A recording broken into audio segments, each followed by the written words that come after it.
Hey all, J-Man here. I just want to tell you about beardedshirts.com. It's a great place to get a lot of cool superhero shirts and other merchandise. You can scroll, they've always got sales on. As you can see, they've got these really cool print all over shirts, which I really love. That's Eddie, the founder of the site. And if you're looking for stuff, all you got to do is you click on the search here and you can type in all over. And that's going to show you the all over prints, which are really, really cool. Look at that. You got Legion of Superheroes, you got Brave and the Bold, you got JSA, you got Superman, Green Lantern, Wonder Woman, all kinds of stuff. So check out beardedshirts.com.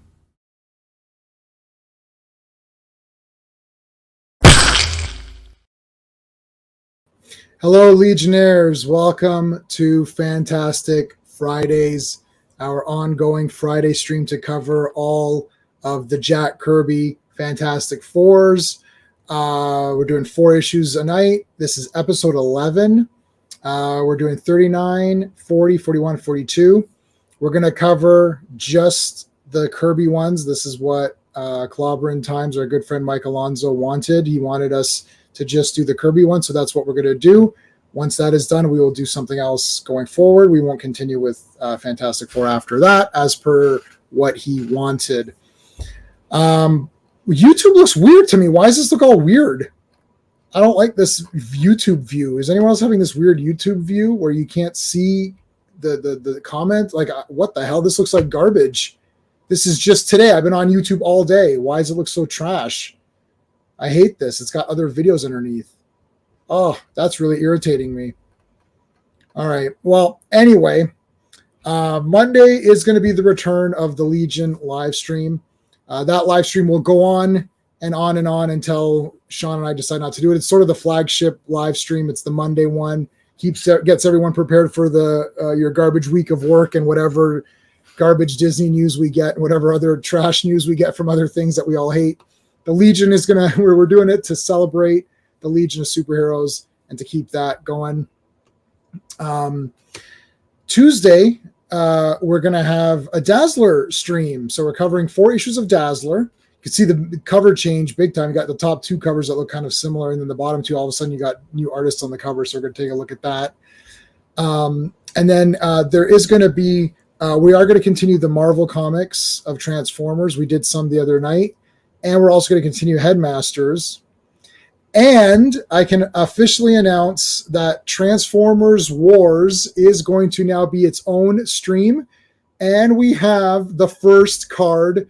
The battle card is ready. Transformers Wars number 1. Here is the card that's going to be, boom, there you go. We're going to have Optimus Prime versus Megatron. So if you already saw Optimus versus Megatron, these were all house shows. These were all just kind of like preliminary matches. They're just sort of exhibition matches, all the ones that you've seen on the stream. This is going to be the official Transformers Wars number 1, the official card. So Optimus Prime versus Megatron main event. We're going to have Ironhide versus Starscream, sort of your secondary guys, right? Like there's a lot of cool secondary guys. Starscream is sort of Starscream Soundwave. I thought, let's go with Starscream. Let's go with Ironhide. I think this might be a very interesting matchup. And then our starter matches, we're going to have Lightspeed versus Dead End. Now, Lightspeed makes up Computron. He's one of the Technobots. And Dead End is one of the Stunticons. And I will give you the reason for that match on the day of. That's a special match for me personally, which I'm going to talk about on the day of. And Frenzy versus Rumble. Let's settle this damn thing once and for all. Frenzy versus Rumble. Frenzy is the red one if you go by the packaging. And Rumble's the red one. Frenzy's the blue one if you go by the G1 packaging. So that's what we're going by. Rumble red, easy to remember. Rumble red, Frenzy blue. We're going to settle this once and for all. Which one of these guys is on top? That's going to be really pumped up. We're going to have special guests. We're going to make this into an event here.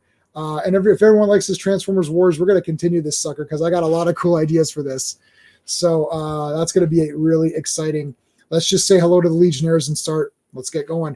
Of course, Dan, Sean, Steven, Clobby, thank you guys for being Legionnaires. Of course, Clobby will remain forever a Legionnaire and our most beloved Legionnaire. And I'm going to add his his likeness to the background for all the Legion live streams, so that we can keep him in our thoughts, because he loved the Legion. And he was the one that got me into it. So there you go. Of course, Brennan, who you've seen a bunch of times, Cliff on Comics, RR, Philip Story, Comic Addicts, who will be joining me on Tuesday for Dazzler, and Mark D with a C. Thank you to all of you guys. We appreciate it. We got a lot of people in the chat waiting, so let's just get going here. Got to bring in my standing, or I guess sitting, my sitting co-host for every Legion live stream and Fantastic Friday.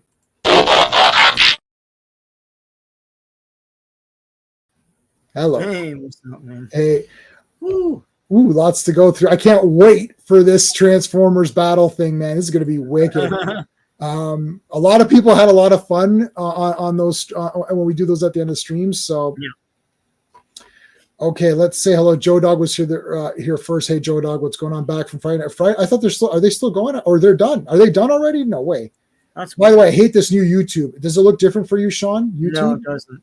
Damn it, mine is so garbage. I can't see the stats at the bottom. I can't see who likes or anything. Like the whole view is different. Is there not a way to switch it back, or it just was like this right now? RR's here, our good buddy Legionnaire. Hey folks, you stopping in out? That's awesome. Pay spot, yes. He's officially trapped. There's a lot of stuff here, yeah. It's fantastic time, yes. Oh, so they've been changing out some. Oh man, come on. Ironhide 84. Oh, Ironhide, your boy's fighting on the first card here. He's going to be fighting. Ravenscroft. Yes. How's it going? Thank you. There is, please, I think everyone here is on Clobby's channel, right? Yeah. Everyone in the chat is already subscribed to Clobberin Times. Make sure you hit the notification bell. There is going to be a stream on Sunday. So keep an eye out for that. I had the link up, but everyone knows about it, I think, by now. In fact, people have been telling me about it. And I've lost my comments already. I hate this. Okay, here we go. Yeah, so we are going to finish up the ones that he wanted us to finish, and that'll be it for that. I'm not saying we won't ever do Fantastic Four again, but we won't do this Fantastic Fridays in this format anymore after that. But Legion, we're continuing on with Legion. That's our thing. That's our flagship. Who else we have here? Quagnar, what's going on? Quagnar. Who else? Do we get everybody? Want to make sure we get everybody. I think we're going. Yeah, they're still live. Okay, cool.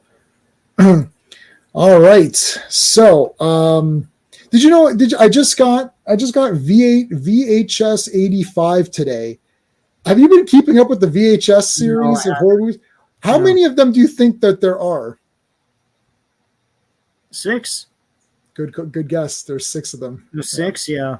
I figured there were 6. I don't know. I think 2 was my favorite. Yeah, 2. Well, I only saw the first 3. I got 3 more to watch. Yeah, 3 went off the rails a bit with that stupid. There's an ambulance going around broadcasting the thing or something like that, or yeah, it started to get a little bit weird.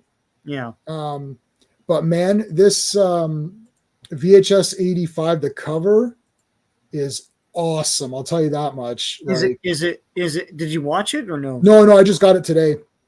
VHS, yeah. I don't know. Look up. The first 2 were good. Oh, yeah. I don't know. Let's see. The thing is, some of the filmmakers that they get to do these, they totally don't keep up. That's cool.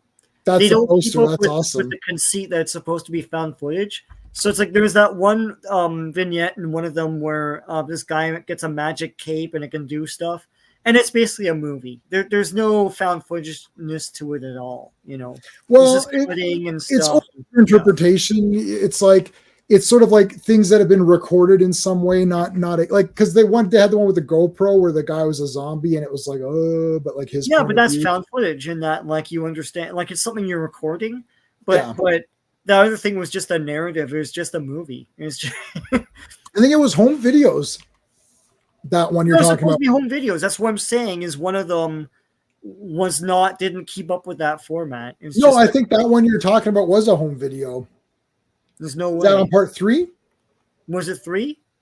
No, because toward the end they have a confrontation, and it's just a movie. There's no like found footage to it at all. Okay, I got to remember it. I got to remember it because It's one of the first three. I mean, it might be three. well, it's not part one because that's for sure all found footage, and it's definitely not part two. Yeah. It's probably So, three. it must be part three. There's one where they go to another dimension or something. Is that the one you're talking about? No, but that is found footage, and that the guy has a GoPro and or he's recording it or whatever. He's recording it. No, there's one. When you see it, you'll know. Right. I think it's part three. It's 100%. It's like they give up and just make a movie out of it. Well, it was still awesome, I'm sure. So Yeah, they're all kind of neat in their own way, I suppose. yeah. All right. Fantastic Four. This is a blind man shall lead them. This is issue 39. Yep. I'll do the credits. Sean, the credits. So Fantastic Four, volume only, number 39. Cover date is June 1965, but the release date is March 11th, 1965. This was written and plotted and conceived and all sorts of stuff by Jack Kirby. Inked by Frank Giacola and Wally Wood. Lettered by Art Simic, and other stuff and lots of word balloons by Stanley. There you go. All right. A blind man shall lead them. Now, if you guys remember last week, the Fantastic Four lost their powers. Yeah. They survived their battle, but they lost their powers. So you see Ben is just back to being, or Thing is back to being Ben. So they were lost at sea, and so they're found by this nuclear sub. C for Catwoman. C for Catwoman. Yeah. C for Catwoman. Yeah. The whole thing happened at sea. Yeah. Raven must have been something I've been around. When these were published, yeah, like nothing else on the stands forever again. Yep. Yes. If you were alive. So Sean and I used to do a stream where if we didn't have anything planned, if I didn't have anything planned, we'd just do a chill stream and we would just look at comics that came out in the 90s in a certain month. Yeah. I want to actually make that a bit more regular and start with Fantastic Four #1, which is November, I think, or whatever day it is. We go by cover date or we go by release date or whatever, like release date, and just do that and just to look at the history of comics. Right. And it'd be Silver Age, starting with Silver. I mean, you're not going to go back what came out at the same time, and plus, right.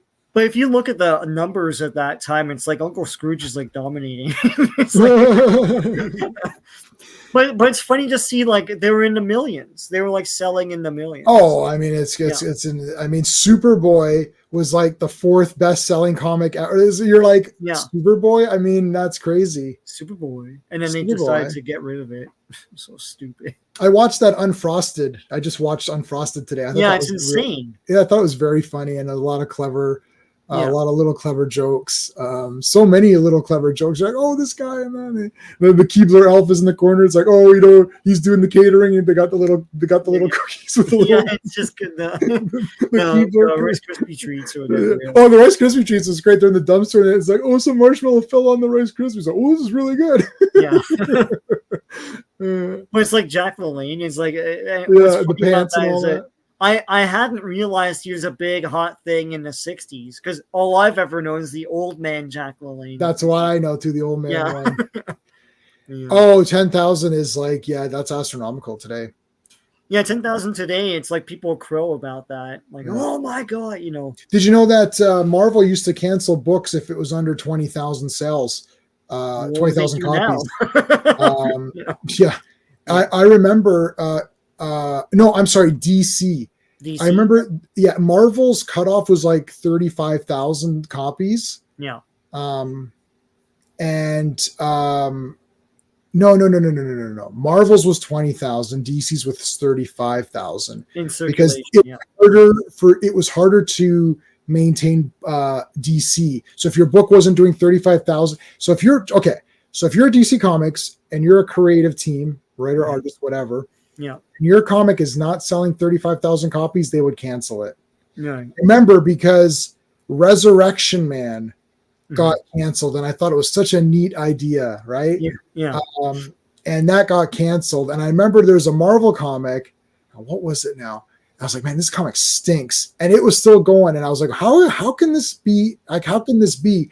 And that's because the standards were lower at Marvel. As long as you sold 20,000, they kept you. What was it? Do you remember? I can't remember. Whatever was around when Resurrection Man was out. Yeah, I don't know. But anyways, all right. So recap here. With the explosion, Fatal 4 escaped. Yep. They wake up. They have no powers. They have no powers. So this guy's like, "Oh, can you stretch? I just want to shut the ass up, man. Get out of here." Yeah, they were like, "Oh, we don't feel like doing it." Yeah. Yeah. But they're trying to hide it because their enemies would like kill them. Right. They can't let anyone know that they don't have their powers. Yeah. Yeah, he called it the Screw 52. Yeah, Screw 52. Yeah. Yeah, Screw 52.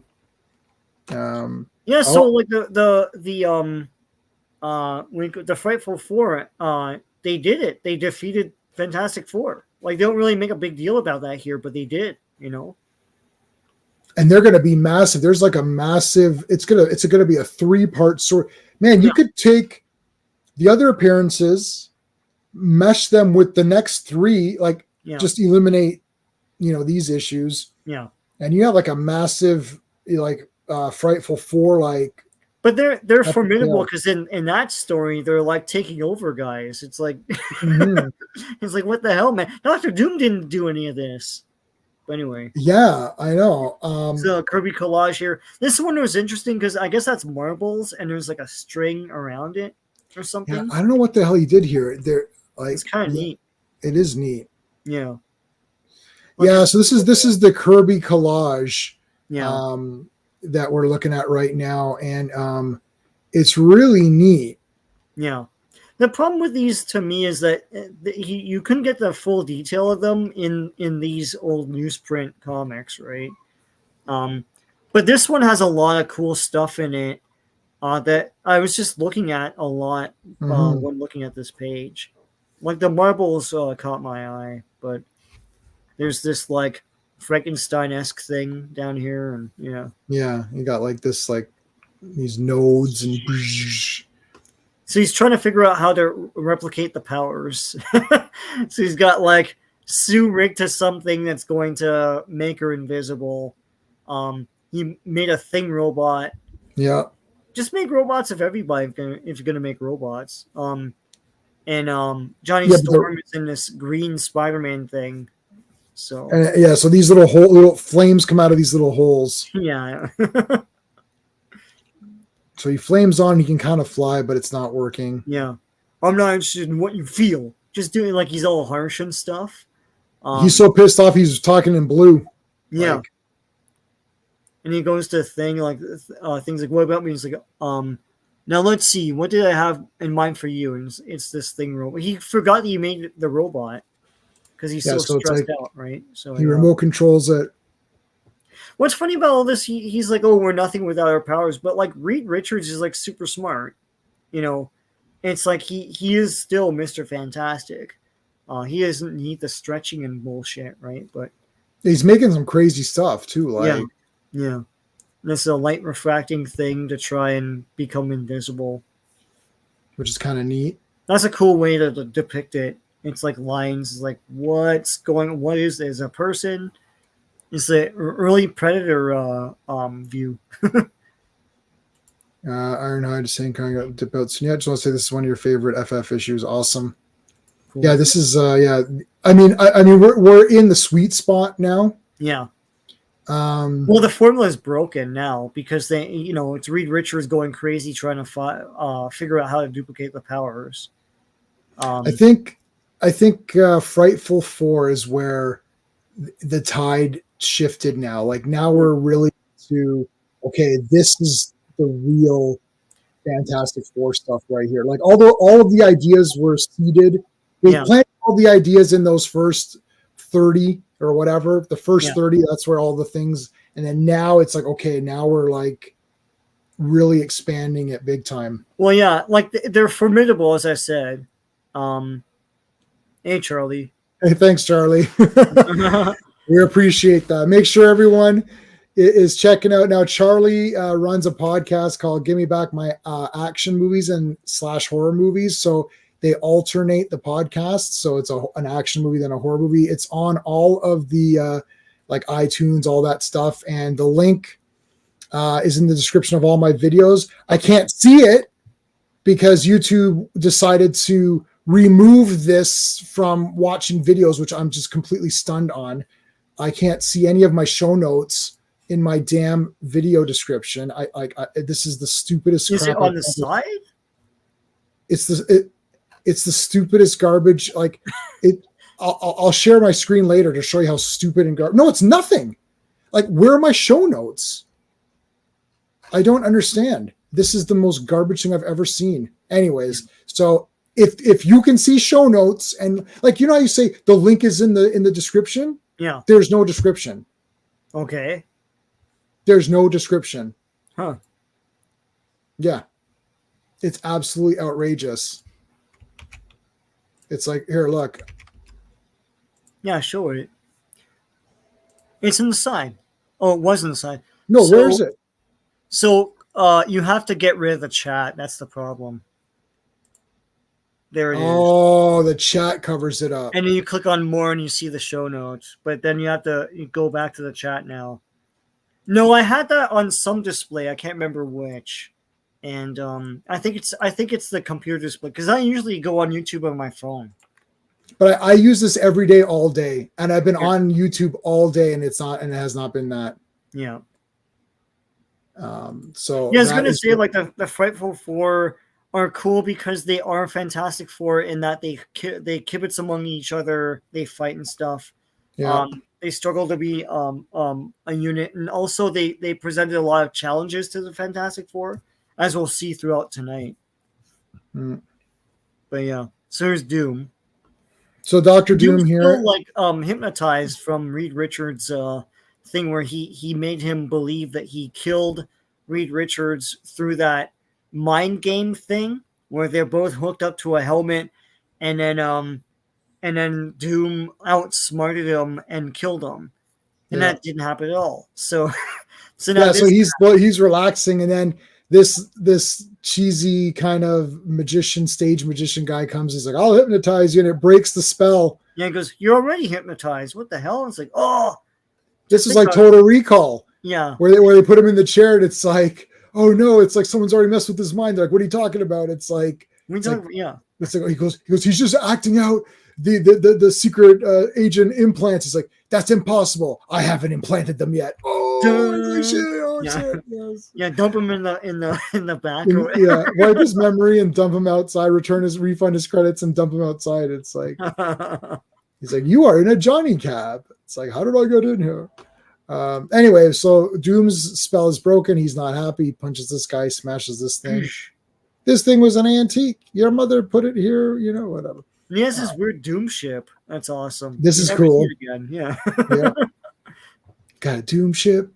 Here comes Matthew Murdock. Matt Murdock and a stretching arm. So we're like, what the hell? I thought he didn't have powers, right? Dun, dun, dun. But it's all like robot bull crap. Right. But it didn't look like that here. Yeah. And he does like he's like, they think I'm blind and stupid, but I can sense he don't have powers.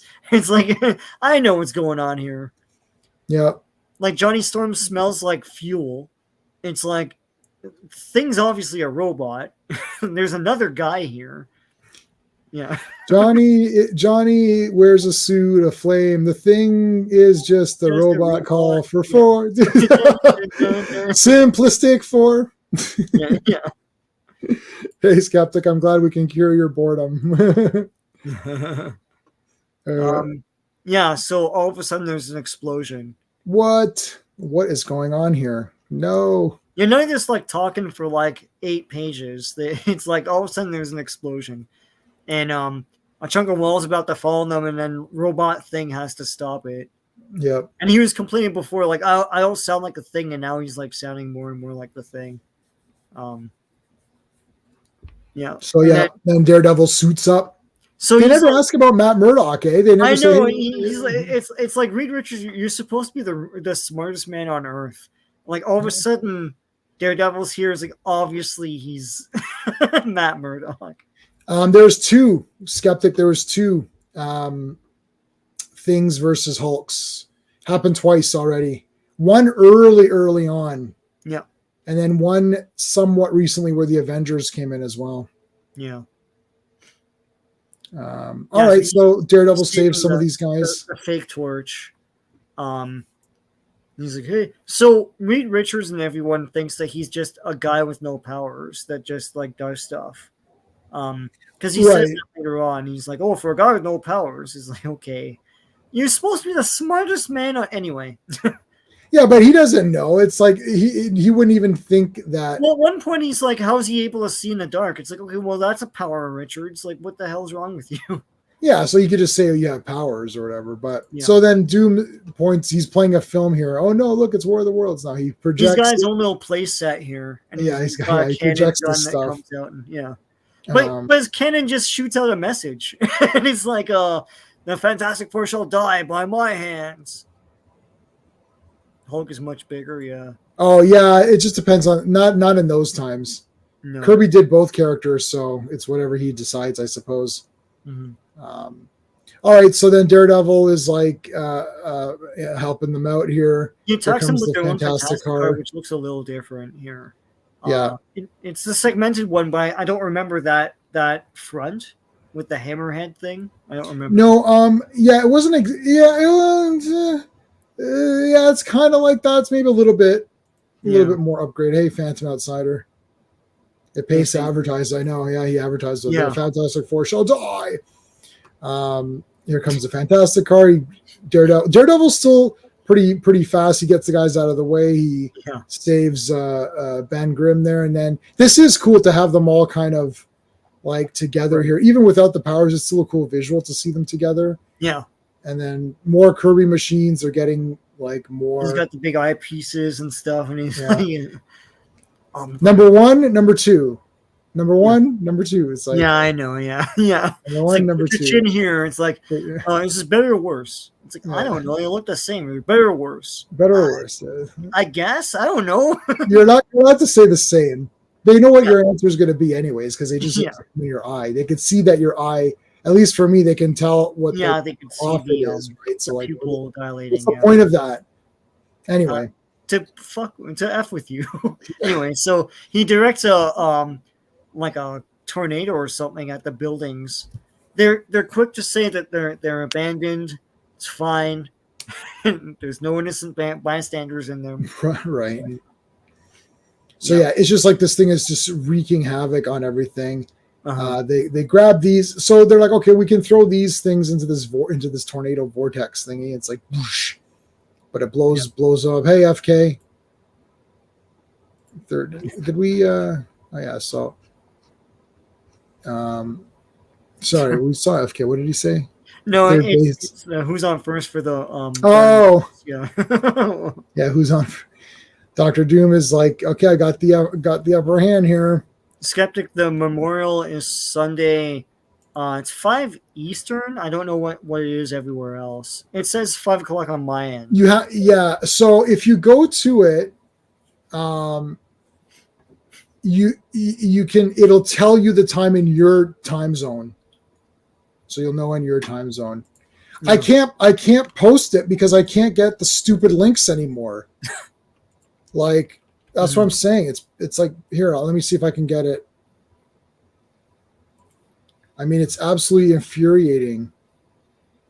So it'll be 5 p.m. our time, like my time here. And it literally automatically loads a chat. I don't understand. Share, copy. Here, I'll put it in my thing. Hold on. There you go. So if you click on that, that'll take you to it, and then it'll show you the time in your time zone. Yeah. So there you go. And Fanti was talking about how this is kind of like Challengers of the Unknown, the other team that Kirby made for DC, I think, before this. For sure. And I know people have always said like that was proto Fantastic Four, lending more credence to the idea that it's basically Kirby's show. It's not, it's like Stan Lee's like contributing like dialogue and stuff. Mm. But it's challenges of the. It's like was 3 guys and a girl. It's the same No, I thing. think it was all guys, and then it. Oh, really? I thought it was a girl in that too. Yeah, cool, man. Yeah. Carry on. All right. I don't think there was a girl. There may have been a girl later. Oh no. No, there was a girl, but she wasn't one of them. I think it was Okay. 4 guys. Phantom Outsiders. Well, he'll know. He'll Yeah. remember. Yeah. So check this out. He's got this this other thing. There's a lot of gadgets and It's like it's weapons here. He shoots like this thing out. yeah. It's a drone Blast it. basically. But Yeah, they he invented couldn't afford drones. that. I actually wrote that down. I'm Yeah. ignoring my notes here. I was like, yeah, what the hell was this like the first ever drone? But all of this stuff is not his. He's taking from the Baxter building. So like that thing's like he attacked them with the Fantastic car. This is a Fantastic Four drone. Yeah. And that Yeah, he's using their tech. yeah, that weather machine that destroyed those buildings is Reed Richards. So Yeah. So Daredevil's going to take the fight back to Doctor Doom himself, and he gets attacked by like a missile that can split apart, like a splinter thing. So Yeah, right here. yeah, I mean, and that's it. yeah, That's it's crazy. cool. Like that was like, Yeah, it's like that was like most of it was like action. yeah. Let's take a look at the poll. Wow. Oh, wow. Okay. So a lot of, so favorite villain of the night. I didn't put Doctor Doom. I just put the 4. So we got 13 votes. We got Trapster, Wizard, and Sandman are all tied with 31%. Oh wow. And Medusa's got 8%. Huh. Who do you like out of the 4? Wizard, because he's a classic guy to me. Yeah, I think Wizard for me too. Sandman still feels like it should be, he's like a Spidey guy more. So. Yeah. They're trying to branch him out a bit, but man. I don't think, I think the Baxter building has the best stuff, right? Yeah. If it does happen, it probably won't be Oscorp. If the Avengers building will be. Oh, you mean in MCU? I don't know. Problem is, MCU made Iron Man their smart guy. Yeah. Well, they've changed things so much. I would like the Baxter building to be its own thing, but like I think we're asking a lot for them to be faithful. I don't. And to me, the Baxter building is the building with the 4s on all sides. That's what I grew up with the 4 at top. And it was that's the one. Yeah, that's the one. Yeah. Hey Slade, how's it going, man? We've been chatting back and forth on X. Oh wow. Clobberin Memorial is the same day as the 35th anniversary of Batman '89. Wow, that's crazy. So make sure everyone is on that stream as well. Well, since the Avengers Tower got brought, yeah. Now I know. Well, the MCU is just using, because they used Iron Man. Every Iron Man thing has become the best. Yeah, and to me, Avengers okay, so hold on. Yeah. To me, Avengers. I agree. Avengers Mansion is what I think of. Yeah. There's a girl needed to look up the name Dr. Jim Roberts. The guys really went to feel. She was helping with research. Okay, so she didn't go into the thing. Yes, I thought so. Mel Blanc. Yeah. Oh yeah. Wow. Okay, Fantastic Four, number 40. 4. Wait till we get to 44. Yes. It'll be like Fantastic Four. Fantastic Four, volume only. Yeah, Fantastic Four. 4. And 4 is the Chinese for death. But anyway. Great. Yeah, so volume only, number 40. Cover date July 1965. Release date April 8th, 1965. Pencils, plotting, etc. Jack Kirby. Inked by Vince Coletta. Erased by Vince Coletta. Lettered by Artie Simic. And writer, editor, writer in credit only, Stanley. There you go. They should put Vince So- Coletta now with 25% Yeah, so less we'll erase. see how. Yeah, so we'll see how less detailed things are. The last issue had a lot of great details of the building falling and all that stuff. Yeah, we'll see here. I mean, there's still details see- here. It's not That building in the background right now. Not really. It's the buildings are grids. That's a They're very grids. Vince Coletta thing. yeah. Look, that one that Sue is hiding behind. This is all very interpretive and stuff. But it's just the windows are just grids. Anyway. Oh, 1 second. Quagnar just messaged me.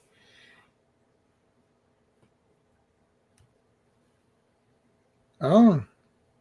So he's telling me that there's like an add-on I could put for YouTube, so maybe I'll do that. Stanley stole credit. Yeah, well, he just put words over over stuff. Like this is like there's a lot of like blocks of like just text, and you're like, okay, I mean, so anyway, so more Baxter building. Basically, he's throwing it is versus the building because he's throwing the whole building at them. Like everything that they've got is being used against them. More drones, another drone thing. Yeah, he's got this another drone with a camera on it. Yeah, this is a drone. And like this actually is a drone now. Yeah, it's a drone basically. They don't call it that, but that's what it is. It's got the eyes. Okay, so Daredevil, he's got his billy club, does this little thing and shoots it. That's kind of cool. Yeah. They're like, wow, he's so good. You only got one shot, buddy. That's all I need. It's like whoosh. And then jump in the flagpoles. That's cool. Daredevil's up there. They love the taxi. Get in the taxi. Baxter. I think we missed it in the last issue where like he's yelling at everyone to listen to Daredevil. It's like he obviously knows what he's doing. It's like, no, don't listen to me, listen to him. Yeah. That's awesome. This is Stanley, and I take credit for I know. Drone. No, I don't think they. I think Star Trek they had probes and stuff, so you could think of it that way.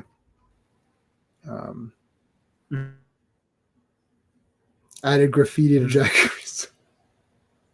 Yeah, so they're trying to get into the. They're trying to get into the Baxter building. All sorts of mayhem ensues. And then Reed set up traps, so as long as like, versus, he can. Yeah, but you're on a delay or something, Sean. Yeah, you're on a delay somehow. So it's Daredevil versus Doctor Doom. Pardon? We must be. I don't know what's happening. You're on like a super. Get out and come back in. You want to come back in? Yeah, you're on a super delay. I don't know what the heck's going on. Yeah. You want me? You're gonna come back in? Okay. We should change the stream on Sean just so we'll be on like something else, and he'll be like, what am I? Yeah, so we got Daredevil versus Doctor Doom. Hey, Matthew Pounder, how's it going? Thanks for popping in. All right, let's bring him back in here. All right, let's see. Go talk a bit. Talking blah blah blah. Yeah, okay, so that sounds better because it's like I'm talking and then you're talking about things that we already either talked about, or it's like it's like why the hell is he? Can you not hear me? Or you were completely. It was weird. Yeah, and I can't see you either when I go back to scrolling. So then that made it worse. Yeah. But okay, I'm going to leave it so that I can kind of see you and still sort of scroll at the same time. I moved my window over. Okay, so it's now we got Daredevil versus Doctor Doom. This is pretty cool. Yeah, it's cool. It's a pretty good fight too. It is a good fight, yeah. The thing is, his reflexes can dodge all the weird gadgets and stuff. So they come here, and it's like you got this big elevator. What is this? I have to press this button. I can destroy the entire car and everyone in it.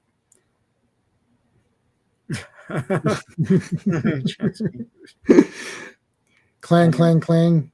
Clang, clang, clang goes the trolley. No, that's bling, bling goes the bell. Bling, bling, bling, I just pressed this button. Yeah. Now if I can help it, Uh-oh. Is that a billy club? Are you blind? Wait a Are you minute. that blind lawyer that just disappeared when you became Daredevil? You really are not good at this. I feel like this Billy Club can do more things here than it normally does. Or But I feel like it's just weird. He's running around with a billy club. Like, does that not ring some sort of alarm bell to people, or well, they fixed all that later where they made it like it goes and it can Yeah, it camouflage can itself. It can change, right? Yeah. so they fixed that little error. But like, how did it open up like an umbrella? Or it's just like, this is weird. I don't know. It's like a penguin thing or something. Yeah, so they bust through. They're trapped in the elevator here, and I like that he just powers through. Ben just like he's like, screw it, I'm just gonna power through this thing and run up the stairs. Reed blown up and hand to hand. Yep. And then Doom's like, I've got like super powered armor, man. It's like, you can't do anything. He's not kidding. It's like being held by a bulldozer. I love the grill mouth. I don't know at what point that appeared, but because I remember when we were talking about the early appearances, they didn't have that mouth, but I like that weird grill mouth inside of Doctor Doom's mouth. It's kind of a little bit there, but like it used to be like an H when I was growing up. It was like if you look closely, it could almost it's like they're approaching that. Yeah, I know what you're saying. It's like this. It's like a bent. There's like H, something going on in his mouth that's not really his mouth. It's like more yeah. of the mask or whatever. Yeah. All right, so they're gonna climb up through here. Oh, here they come in, and like Daredevil's down, and they try to punch Doctor Doom, and he punches back. Like, who's this guy? I think he says something like, "Who is this guy?" Like, yeah, who are you, buffoon? Yeah, where is Reed Richard and the accursed thing? Like, never having seen Ben Grimm, Doctor Doom is not aware of it. He's met, or maybe he didn't. No, he didn't. Yeah, you're in the same school, but like he didn't notice him before. But no, yeah. When we got to that part, he leaves, and then Ben comes in as the new roommate. So they never saw each other for sure. Yeah. Use the Force, Reed. Use the Force. No. This is the gun from last time with the Super Skrulls. Remember that gun that gave their powers back?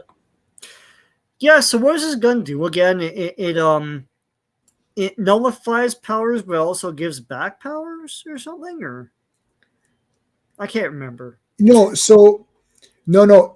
He lied. He says it'll take away their powers. It's the guy who made he made that on the planet. Yeah, on the Skrull planet, and he tricked them. He's like, oh, if I shoot them, that'll kill them, and then it gave them the powers because they lost them when they got shot on the Skrull planet.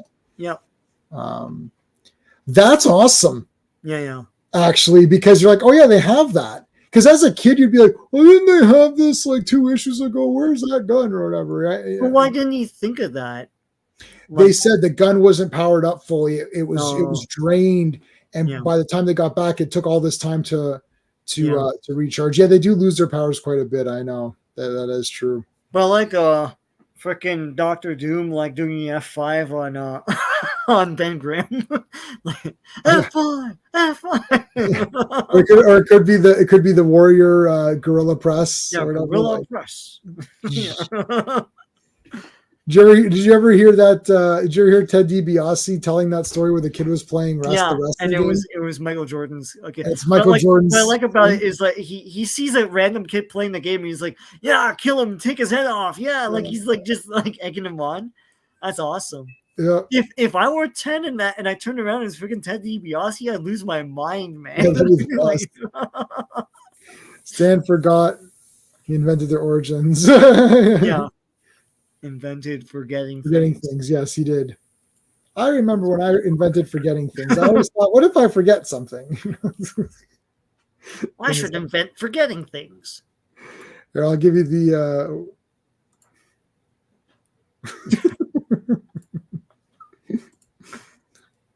yeah, I remember when I kept forgetting things. All right. So the powers are on, baby. Yeah. Well, he hasn't shot Thing yet, but like Flame Thing is back. Well, no, they want to do him last because they don't know if they want to do that because it'll turn them back to Thing, right? Right. But we're still, I don't know, and I said this when Clobby was here. They're not clear on whether or not he wants to turn back to Thing. Sometimes he's like, "Oh no, I like being Thing," and Right. other times he's like, "No," and then Alicia's like, "I only love you when you're Thing," you know. So it's like it's confusing. But Right. anyway, so yeah, so Reed invented a thing earlier on that freezes everything, and so Doom is using that against everyone. Yeah. Yeah. He's avoiding restoring. Yeah. Do you think they're gonna restore him? I'm not sure. I'm not sure if he'll get restored or not. Well, they haven't gone into rosters yet. Like they haven't done like She-Hulk and all that yet. So Yeah, that's true. Crystal will be coming. Yeah. She's actually not that far away. No, was there not Fancy? Was there not an issue or not that long ago where well, Alicia said I don't care what you look like, number one, but number two,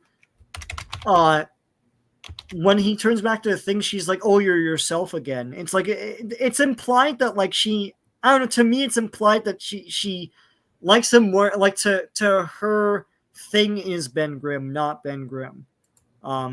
Maybe I'm wrong, but No, she likes these them. early issues.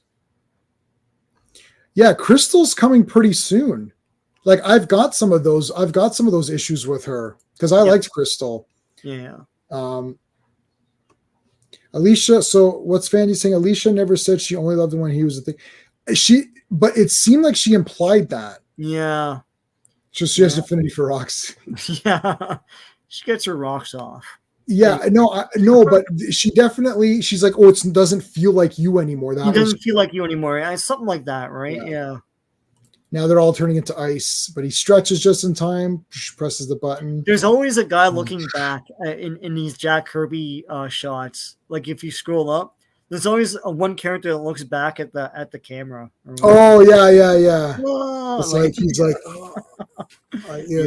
like just coming out in front or whatever. It just gives it more dimension. Like they're not all just facing one way. Right. Yeah, they just got all nailed or whatever. Oh. Good explosion here. Getting covered in the mist. They get up. All right. They zap him. We got the tools. We got the talent. And then he becomes the Thing. This is a great page, though. Yeah. That's a great shot of him. And he's up. Bum, bum, bum. Now it's like, see, here's that H thing you're talking about. Yeah, that's what I'm used to. Yeah. So boom, Thing comes back and fights him. This is just a one-on-one super. Now this fight goes on for a while. I was stunned. I was like, "Oh shoot, it's Thing versus Doctor Doom for real! Like it's not some dumb, stupid 3-panel thing." So let's go. Okay, so page 15. Let's see where it ends.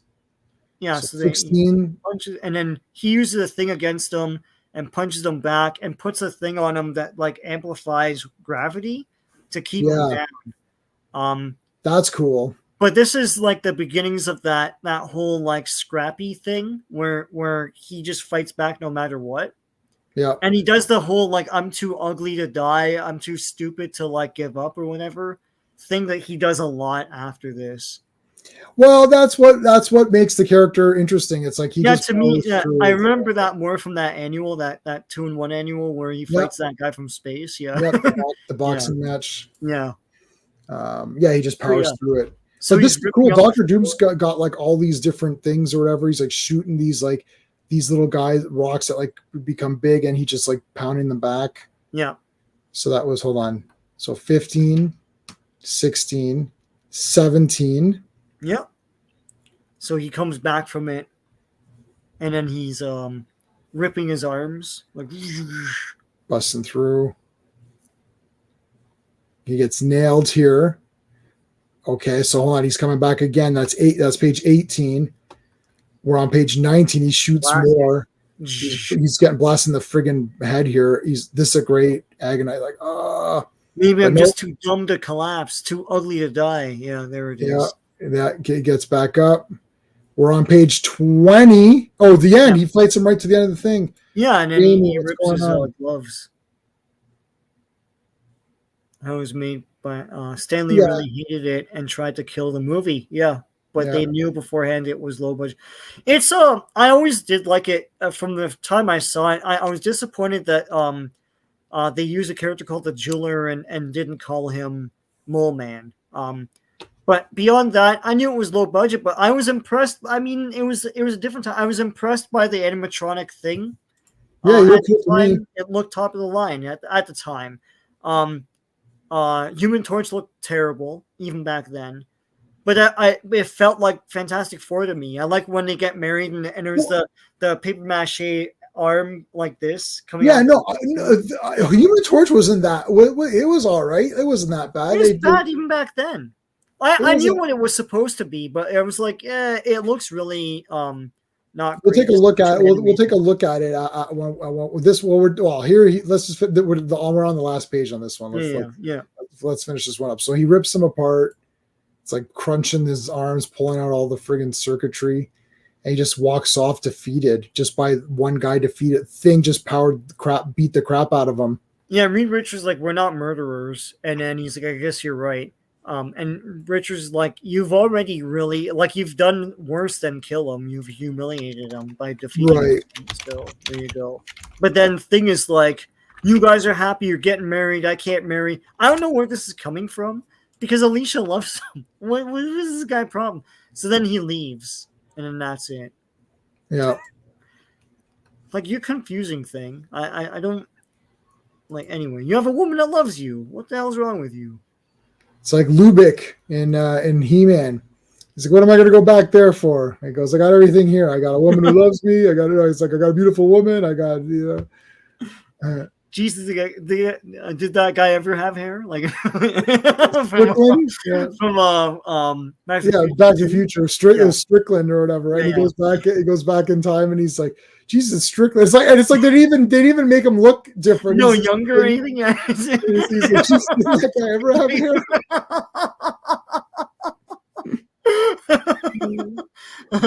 All right, Fantastic Four number 41, volume only. Release date is May 11th, 1965. Cover date is August 1965. Penciled, plotted, dreamed up by Jack Kirby, inked by Vince Colletta, yet again.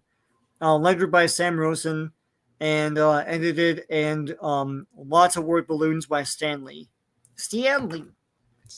Fantastic Four. I can't do the accent great. I'm not even going to attempt it. Yeah. The brutal betrayal of Ben Grimm. Ben, why are you brutally betraying us in this comic? Wait up, big boy. Yeah. Why are you? Let go, I'm cutting out. I'm through. I'm through with you. And this is the big embellishment. Like, only Mighty Marvel could bring you such a shocker. Destined to become. It's like, okay, Stan, I bought the comic. I have it in my hand. You don't have to sell me anymore. Like, God. Oh, man, I don't know. What if you didn't buy it? What if you opened up? What if you're a kid and you open up that first? What if you thought, I don't know if I'll buy this, and then you open up that first? Let's see what's on the first page, and then you're like, oh shit, I gotta get this one because it's gonna be talked about. But then put that on the cover, then you know. Yeah. We're in There's some trouble. detail here. You know, someone's been inked by Vince Colletta. Oh no! Here comes trouble. Yeah. So Thing from last issue is just upset now. He's just wallowing. It's like he's all pissed off. I'm getting out of here. You think there was a background to this that he erased? It could. Vince never saw a background. He didn't feel like erasing. That's for sure. Yeah. We really need a background in here. We get what's going on, right? I just erase that. Yeah. Just erase it. If God didn't want stuff erased, he wouldn't have invented erasers. There you go. Anyway, so there's rain and whatever, water or not rain. Puts out the thing. He goes out the door here, the elevator goes outside. And he hitches right on his pickup, yeah. And So I don't get what happens. He like falls asleep and just falls off or something. It's just that was weird. yeah, I don't know. Random. He's just depressed or something, and then he mysteriously gets lifted into this house. Dun dun dun. Yeah. Whoa. Now what? Who's living in this? That's the Adams family here. Well, Reed. And they quietly hint at them moving so that they're not in a centralized part of the city, causing mayhem. Yeah. Yeah, like, what about a lonelier place? And Reed Richards like, that's a good idea. Yeah, Kirby was drawing like a million pages. It was like he was doing 4 pages a day or something insane. yeah, and that's like usually it's 1 page a day, or 1 page every 2 days or something. Yeah, modern artist pencils is Yeah. 1 page per day is what. Although So I don't believe that with modern comics because there's not a lot to draw, right? I mean, there's a lot of conversation like that Ultimate Spider-Man 4. Like you're telling me that was a page a day? There's no way. I mean, They're at tables and stuff. Anyway, yeah. I don't know, but it's The supposed to average, be. yeah. It's supposed to be like your job. You wake up, you do your 8-hour job or whatever it is you do. So you wake up, you do your 1 page. That's your day's work. You've done your 1 page. But he had like 4 kids or something, so he would work day into the night.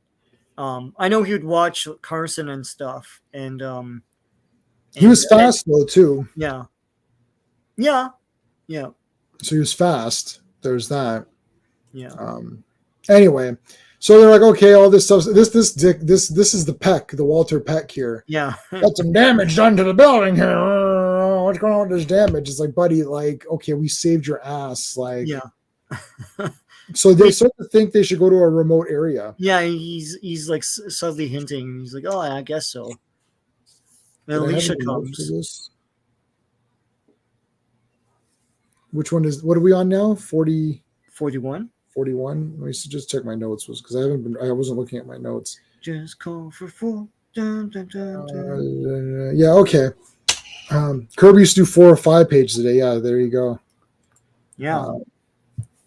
Kirby wants the entire Captain America issue in 1 weekend. I mean, that's insane, right? There's in the I can't remember what it is now. I think it's one of the omnibuses I have where Kirby came back to do Captain America with the Mad Bomb and all that. Mm-hmm. In the foreword, they tell you how much he was paid. I can't remember what it was now, but it was pretty good. The only thing was he's paid up to a certain point, and any extra pages he would get paid like $80 a page or something like that. So he probably tried to do as much as he could. Well, he did it as he did it because he needed money. Well, yeah. Really. Well, they all do, right? Yeah. This would have. I mean, oh god. No, he could lift a motorbike over his head, and he could lift a small automobile, like like a lighter one, but not like a Buick or something, right? Take more effort.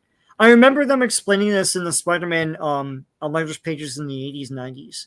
They would always have to. I know there's one issue where he's lifting up 2 motorbikes. One has Jay Leno on it. That's from like the late 80s, early 90s. And they're saying that's his strength, that he can do. Like an average person can't do that. But he's not Thor. Like can't lift up like a bridge or something, or a building, right? No, and you can think of it as a spider or an ant or whatever, like whatever. Proportionate strength of a spider. Yeah. Yeah. So not 10 tons or whatever the hell that was. Like, I don't know. No, but like a small car at the most. But I mean, what's his name? That bodybuilder could lift that car too. With that Schwarzenegger's buddy, the little guy who passed long ago. Franco. Not over his head. Like not over his head. Something out of the way. Like what's the guy's name? Mark Henry. Yeah, was famous for lifting a car out of the way of their bus. Yeah, he could do that. Yeah. Yeah, Spider-Man shouldn't be that strong, to lift up like that. But he's fast and strong. That was the thing. The Spidey sense. Back when they didn't know why spiders can react to things, is because they have 8 eyes. So he doesn't have 8 eyes, but right. Yeah. Yeah. So they just said, oh, he's got a sense or whatever. It's like. Yeah. 8 eyes. They're going to be, and then there's one. I bet you there's a spider that had 9 eyes, and then people be like 9 eyes, 9 eyes. Yeah. Oh, shut up! Shut up. 9 eyes are better than 8. All right, anyway. I mean, Okay, so they're cleaning up their bullshit here. They don't yeah. know where Alicia's upset about Ben. Where's Ben? There's a background here, so that's weird, but maybe there's more. Yeah, I don't know. He No, gets he's voted in. behaving here. It's like, the shrubs have detail. This little weird floor has Yeah. detail. So yeah. Oh, Stuff. there they are, the purple gang. You're the purple gang. We Yeah. play Operator 5. Anyway. Yeah. So here's here's Trapster. Well, they say Paste Pot Pete. And his paste is well, I mean, he is unconscious. I was going to say it's holding thing again, but yeah, always held back. Yeah, so there you go. He held back. It's whatever the writer feels like it. I love Medusa here, who's like just hanging out, eating just some lounging fruit, and like it's like lifting guys up controlling with all their these guys. Like, Yeah.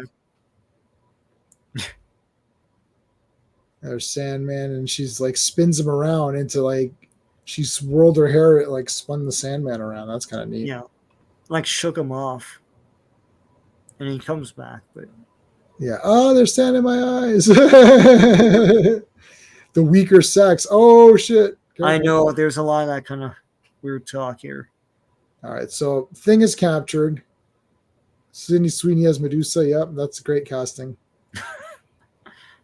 Well, the girl that they had for Medusa is actually good, and then they just didn't have her hair. So yeah, they cut her hair off. Yeah, she was Zatanna in Smallville. Yeah. So Sandman. Okay, so they're gonna control Ben Grimm with their machinery. With the id machine. Yeah. So yeah. The id. So here's their new Fantastic car. This thing. Yeah. They should make this into a toy. Yeah, he's like, oh, I missed the Fantastic car, but this is pretty good. It's like, no. Yeah. I don't know how 3 people are fitting in this thing, but sure. The Fantastic car is like way better. Like, I don't know what these people are talking about. So yeah, that was J-Man. We got dinged by something. Someone just got dinged? Yeah, we heard a chime. Oh, that's me. That's me getting messages.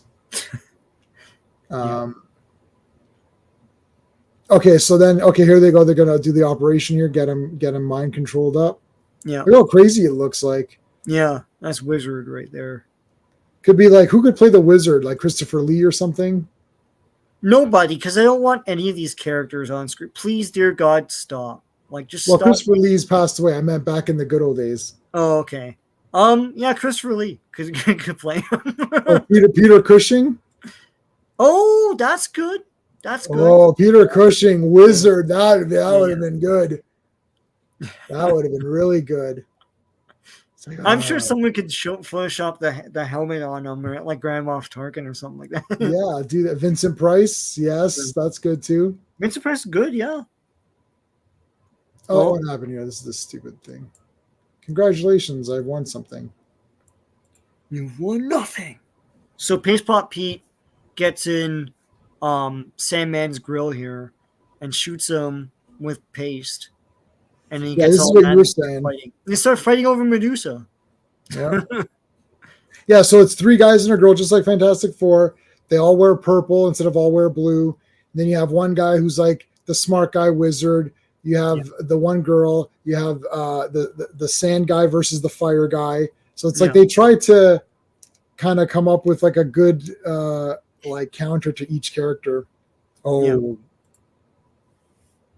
Christopher Lee is part That's of awesome. Yeah. Ben Kingsley's real Mandarin. I mean, I didn't want him to be the real Mandarin anyways, but then when he wasn't, it was garbage. So it was just like that whole thing was weird. Yeah, the way they advertised it, he would have been a great version of that character, and they didn't even do that, right? So, yeah, I don't know. Mandarin, woo woo. Oh, you can eat chicken balls or whatever? You gonna tell that story or no? Yeah, my friend kept eating chicken balls. So they went in, and then we were kids, and now I wasn't there for this, but we were kids at the time, and my buddy went to Mandarin, and he would just take an entire plate of chicken balls, and dip it in that nice red sweet and sour sauce or whatever, and like, and you just eat a plate of chicken balls, then you go and get another plate of chicken balls, and then another plate of pure chicken balls, and they're like, what the hell's going on here? Like, so they came over we have to charge him as an adult because he kept eating.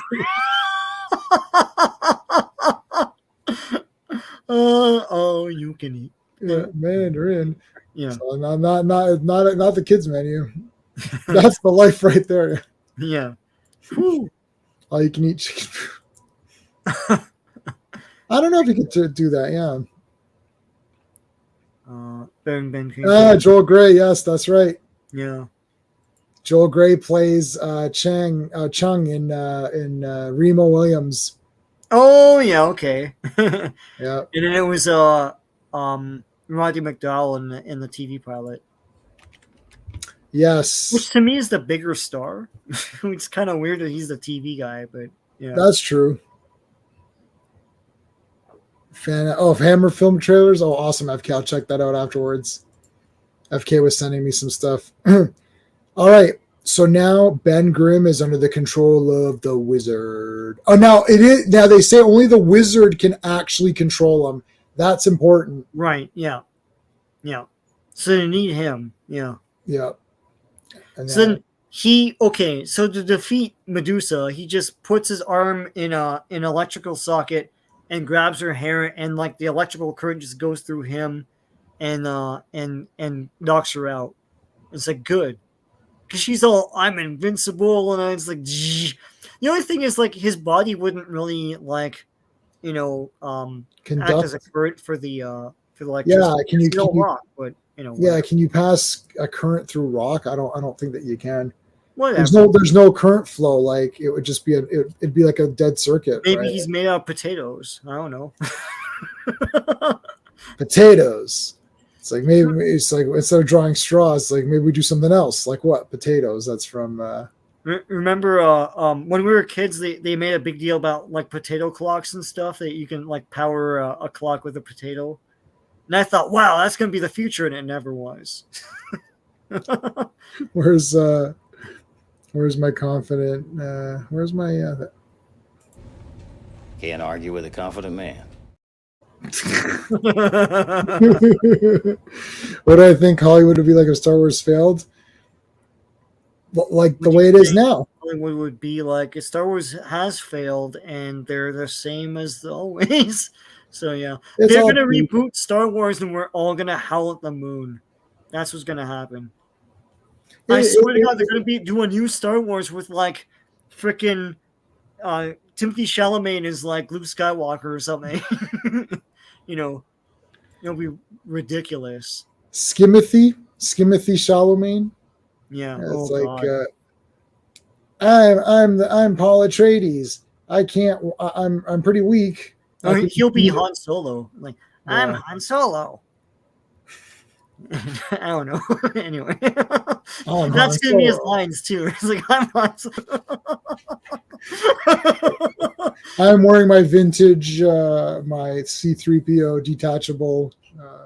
Oh yeah, that's awesome. Yeah, I like that. You got the brand. I never got that. Yeah, I never had that figure. So you could just take it apart. Did you have it? You just take them apart and put them back together. That's awesome. Yeah, you put them in the bag or whatever. Put them in the bag and put them over. So you can sling that over the real Chewbacca figure, yeah, right? Yeah, that's really cool. Yeah.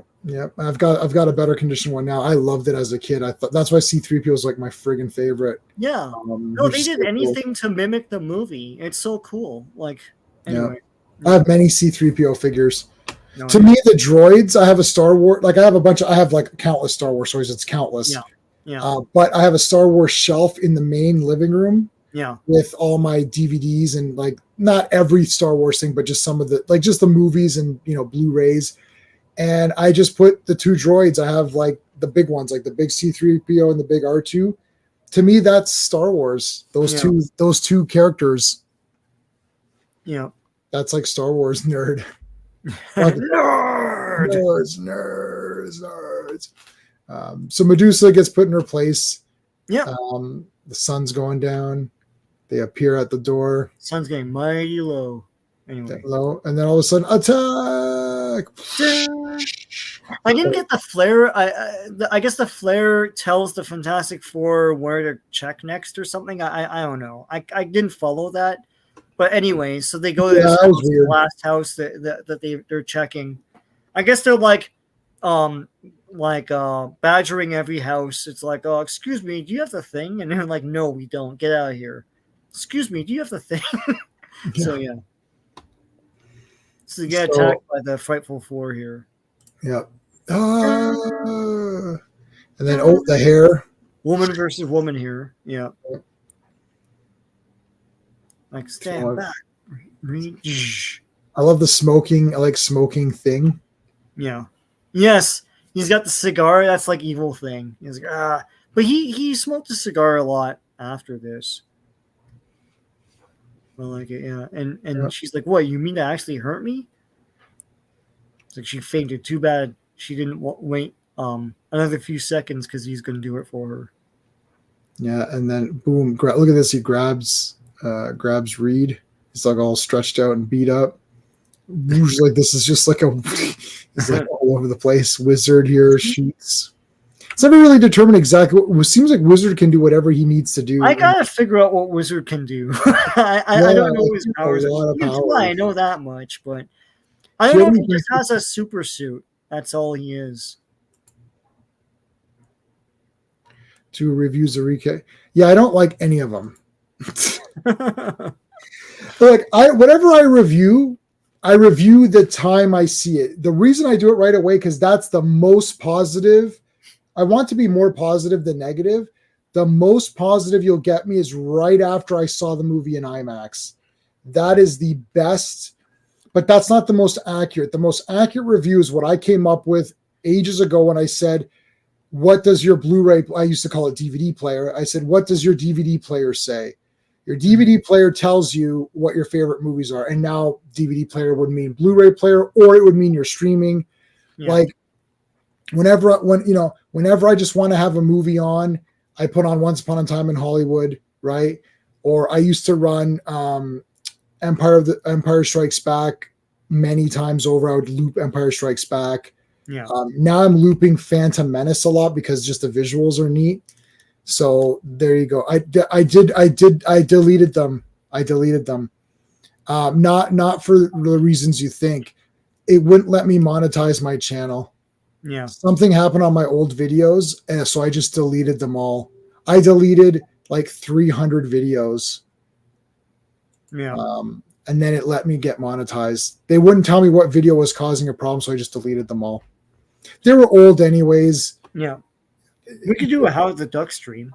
I totally talk about.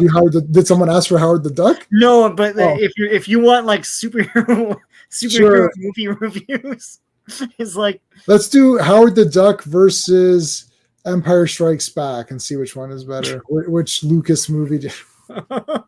Which Lucasfilm? Radioland Murderers versus Howard the Duck. Yeah.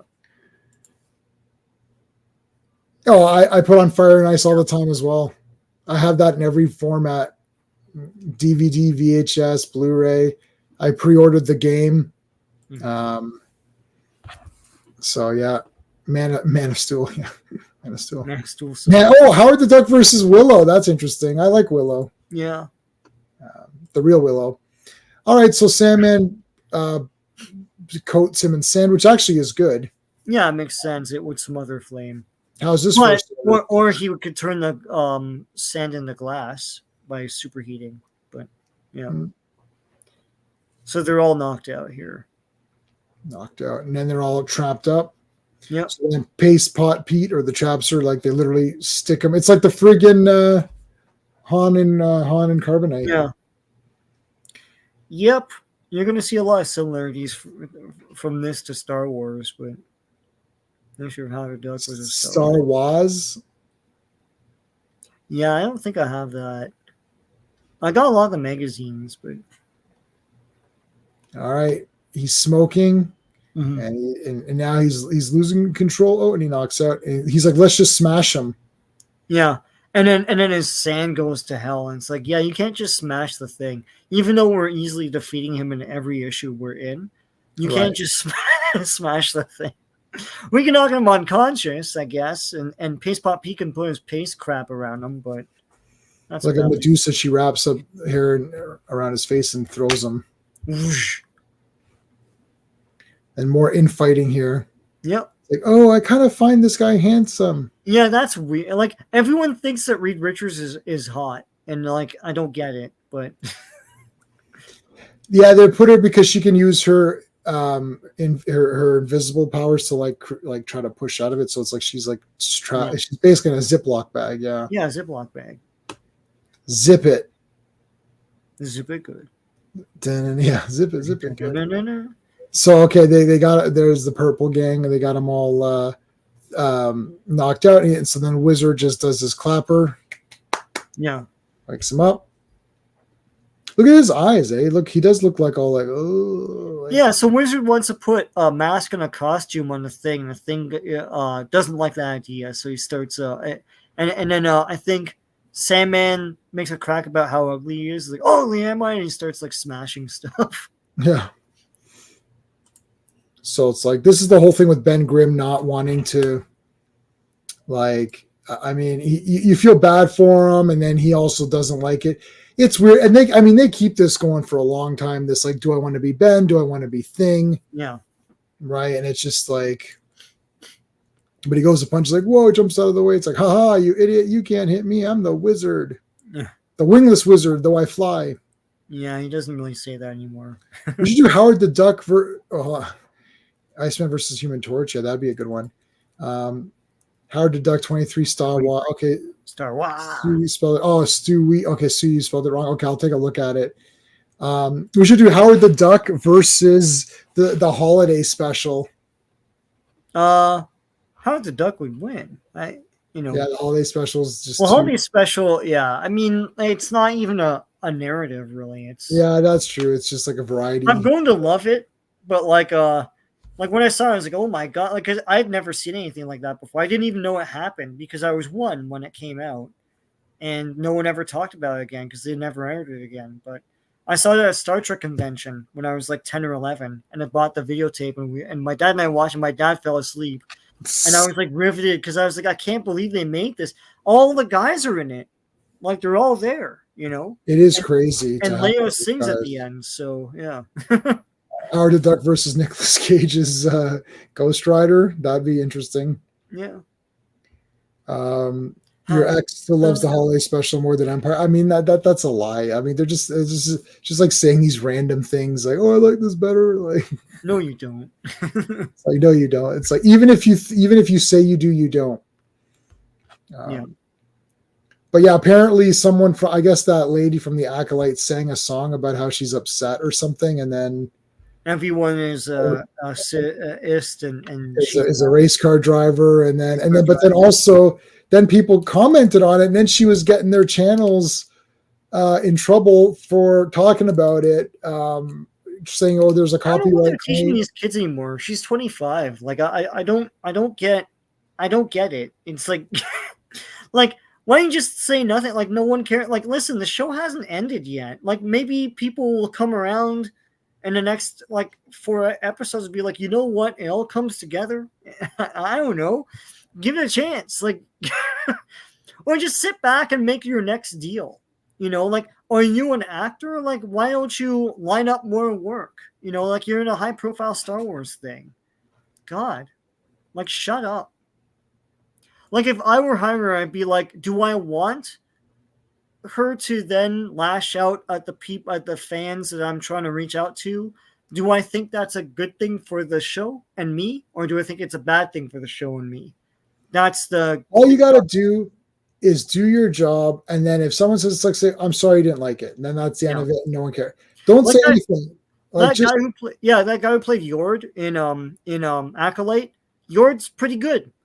He's a good actor because in real life he's an idiot. Like, he's the guy that did that like, oh, Anakin blew up the Death Star. Isn't he a bad guy too? He's like, number one, he didn't. Number two, Luke did, and he's not a bad guy because he's killing the bad guys. That's what it is. The guy's like 36 and thinking like this. Like, he's almost 40. It's like, what the hell? Anyway. Yeah, Sean is Yeah, sorry, man. Sean is I've had enough. Yeah. I'm mad as hell, and I'm not I'm going to not take gonna it take it anymore. anymore. Yeah. All right. See him? I'm pumped up for him. So don't beat him up too much. See you. See that guy right there? Pointing Whenever you see that guy's friggin' face, you're gonna see this face. Get it off your chest. Anyway, yeah. Yeah, I'm the commander. The rants, yeah. We need to have like so. Okay, so as a thing, ever want to fire time? I open up his game. No. Well, he just beat up just last issue. He beat the crap out of Doctor Doom. So that was awesome. Yeah, Ghost Rider's got powers. So yeah, like he's got like those supernatural, like, spiritual powers or whatever. Yeah. Yeah, you see this guy here? I'm pumped up for this guy. Okay, yeah, all right. Yeah. It's like, scared, eh? I'll show you who's scared. Dun, dun, dun, dun. Uh-oh, next issue. So he's about to punch Reed Richards. But so we'll get to the next issue, but like he does the obvious because they haven't like incapacitated him really. Well, they don't understand the way his powers work. I think they misunderstood. I think they just misunderstood. Like only his arms and legs stretch, right? Like no, his whole body can stretch and expand. Yeah. Yeah, it's like pieces with like sections within him can expand. Yeah. All right, so I put the link to Sean's channel just to make sure you guys are subscribed to Sean. Sean, what do you got going on before we do this last issue? What do you got going on? I just posted the Return of the Jedi activity book that I have. I have a whole bunch more Star Wars stuff.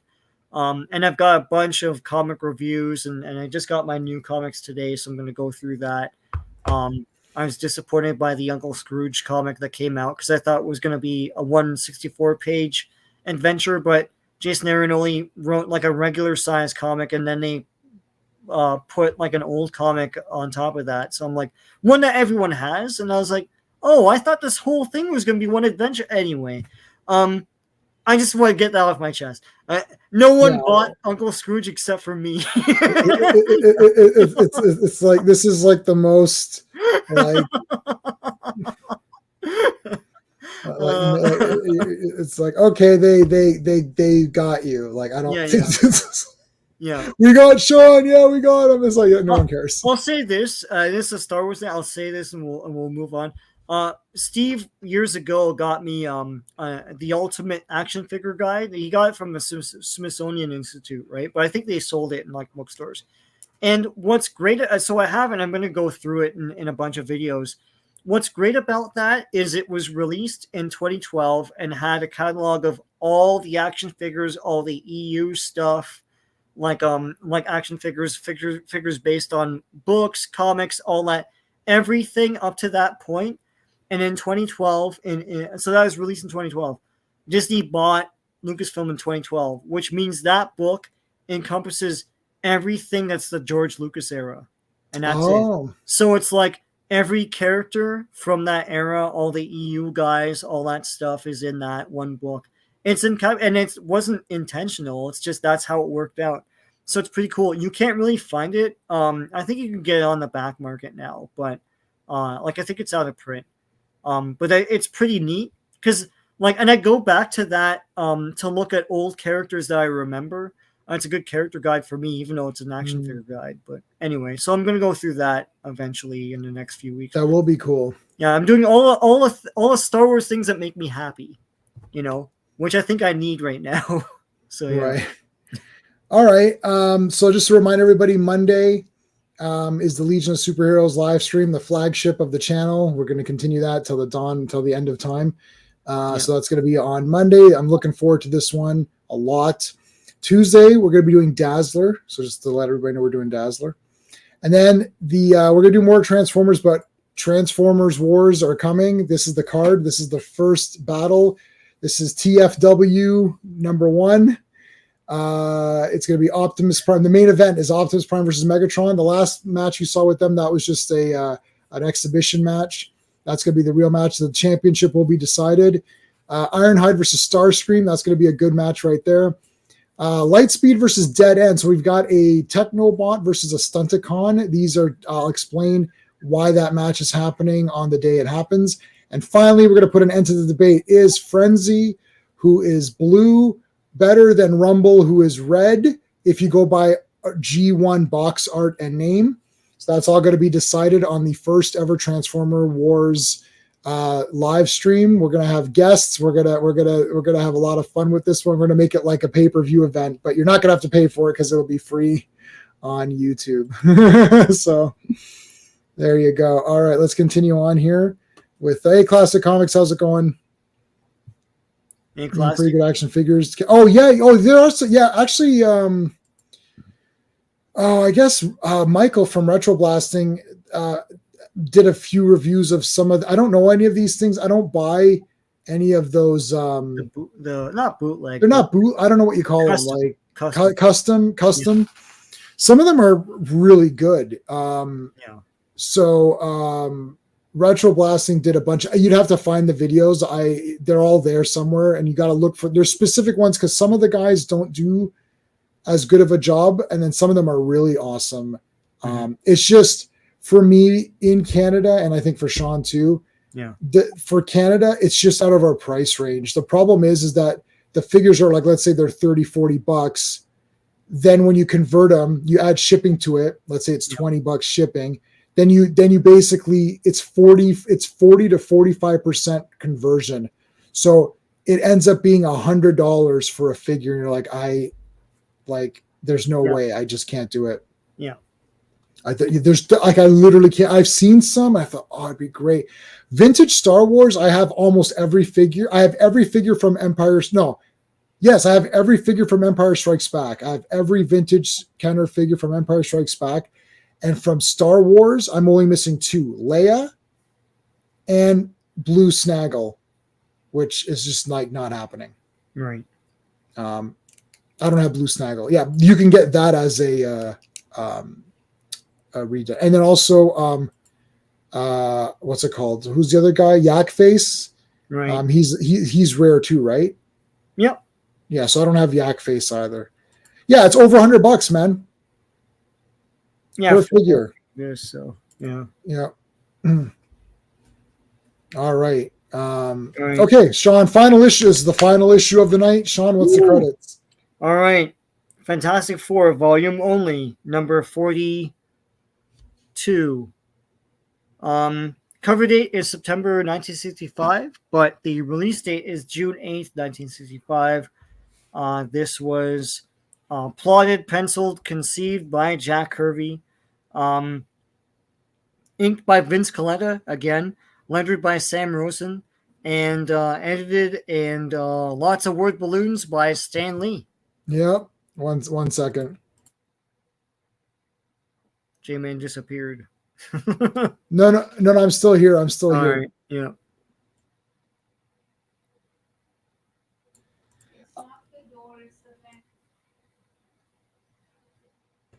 Sorry, there's I don't know what's going on, but somebody has blown a stink bomb or something next door to me because it has just become unbearable in here. Like it's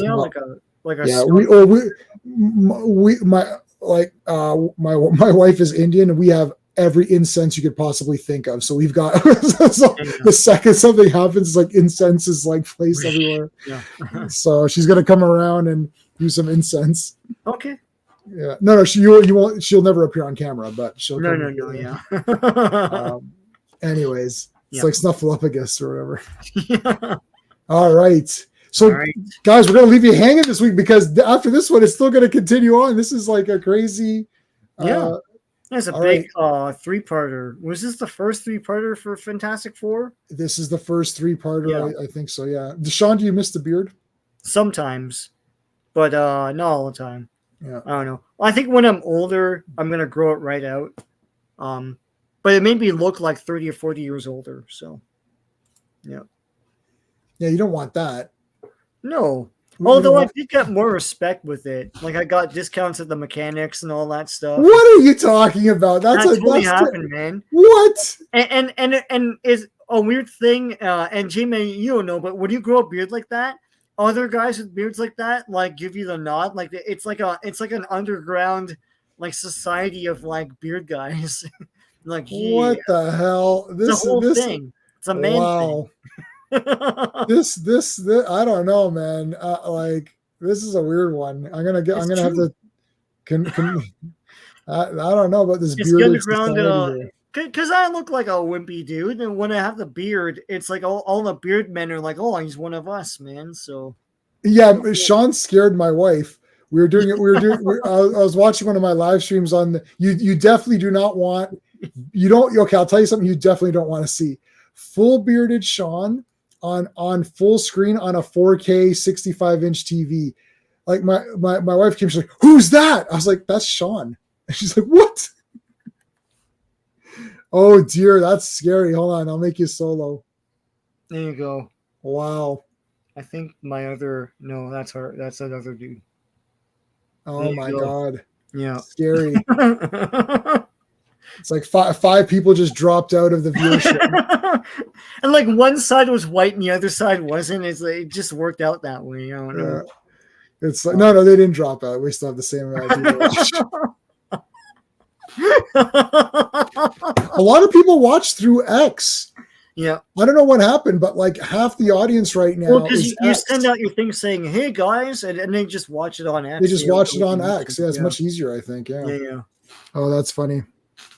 That's the first act of Iron Man. Yeah. All right. So yeah, California Raisins. I think someone said, "Oh yeah, classic." That's hilarious. Yeah, Ben joined the California Raisins. All right.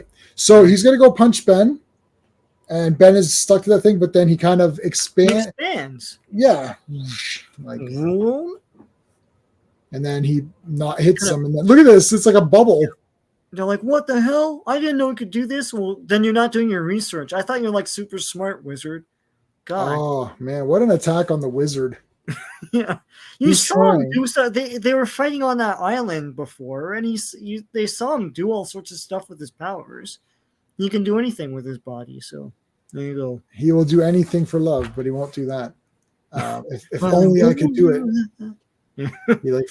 So here's Johnny pulling a Ben, kind of just getting through. Like, yeah, it's like that thing will douse his flames, I guess. But if he just flames on, he could destroy. I don't. Whatever. I was like, yeah, sure, do that. Just do like a super flame and like, you know. Yeah, they're really not understanding their powers here. So, and then he cuts his sister loose. That melts the bag, melts the Ziploc bag. Saran wrap of death or whatever, and then yeah. All right. Like, you know what that looks like? The top panel, Strange Brew, where yes, yeah, like it's. It does. Like, how about here? Oh, that feels good. Yeah. Strange Brew. Yeah. Big. What's his name? It was Doug, right? Doug, yeah. Inside the tank. Yeah. Like, Doug, I can't believe you drink the whole thing. Yeah, there it is. Yeah. We've got it. I've got it. I don't know how I'm going to show. I don't know how I'm going to show this. He drank it all. He drank the whole thing. It's like the whole thing. Yeah. All right, I'll show it. I'll show it after. I'll show it afterwards. Okay. That'll be funny. We'll do. There'll be time. We could do an after show, and we'll do an open mic after. So pretty much any of these streams, once we're done the main part, we can do an open mic after show where people can just talk about whatever. We could talk, Acolyte or whatever. Yeah, Matthew, the inks are our buddy Vince. Yeah, Vinny C. Tell you why they're terrible. Yeah, hold on. Let's throw this up. It's in the Canadian Criminal Code, eh? Yeah. Like there's legal precedent setting cases in law.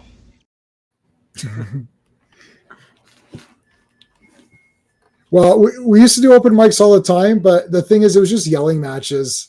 Yeah. So it's just like, what's the point? Anyway, I do it sometimes for some movies if they come up. Sammy, keep away from me. And then now they're all fighting. Now it's a big fight. And the mallet, you gotta have a mallet hand somewhere in there. I love the mallet hand. The two women have to fight because, hey. And then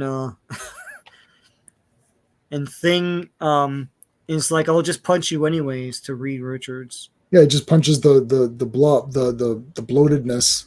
So he contracts his muscles suddenly so as to for Thing to miss. So Thing is going to now shake that board loose, and he does. He breaks it basically. Shake that thing. Shake Shake that thing. Yeah. Oh, that one. Yeah. Judy and Rebecca. But look, he's got mallet feet. How do you like that? Mallet feet, man. Oosh. Look at this, man. This is hilarious. He's like swinging like a baseball bat, but he's so whipping him. Whoa.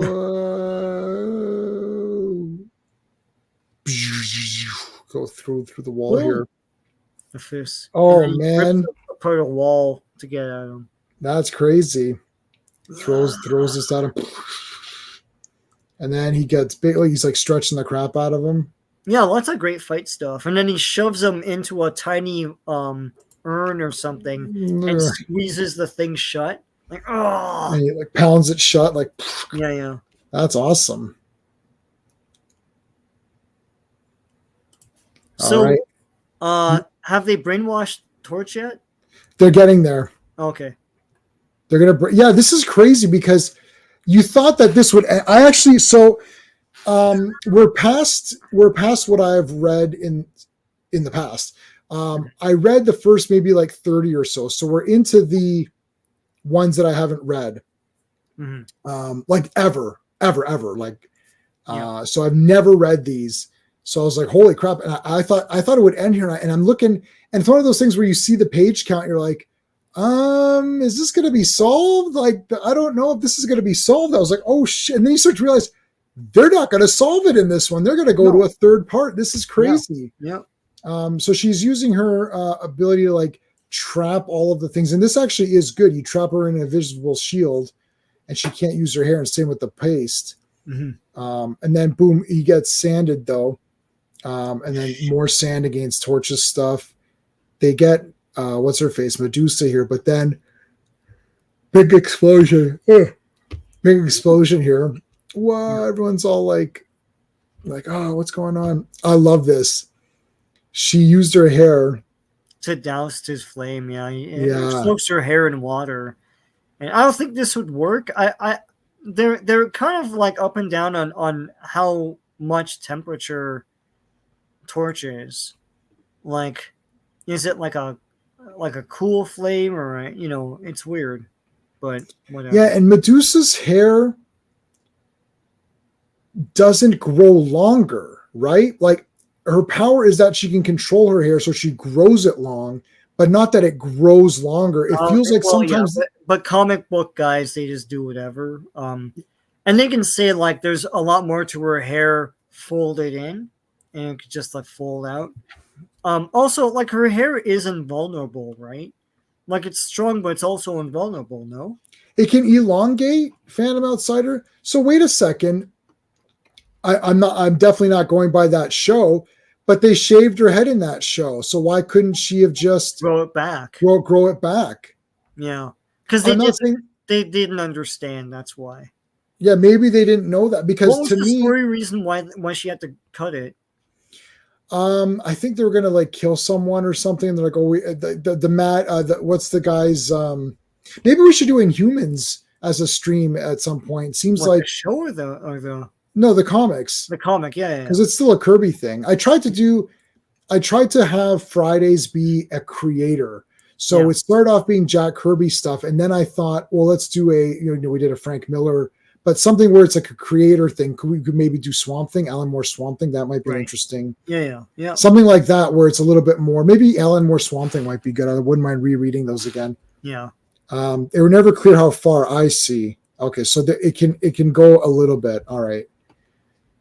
Yeah, I'm not. I have Inhumans issue 1 on the shelf there. Yeah. But I never read Inhumans. I only got it because it's Jack Kirby, so I got number 1. I haven't read any of it. Yeah. How about the fourth? So RR, you weren't around at this time.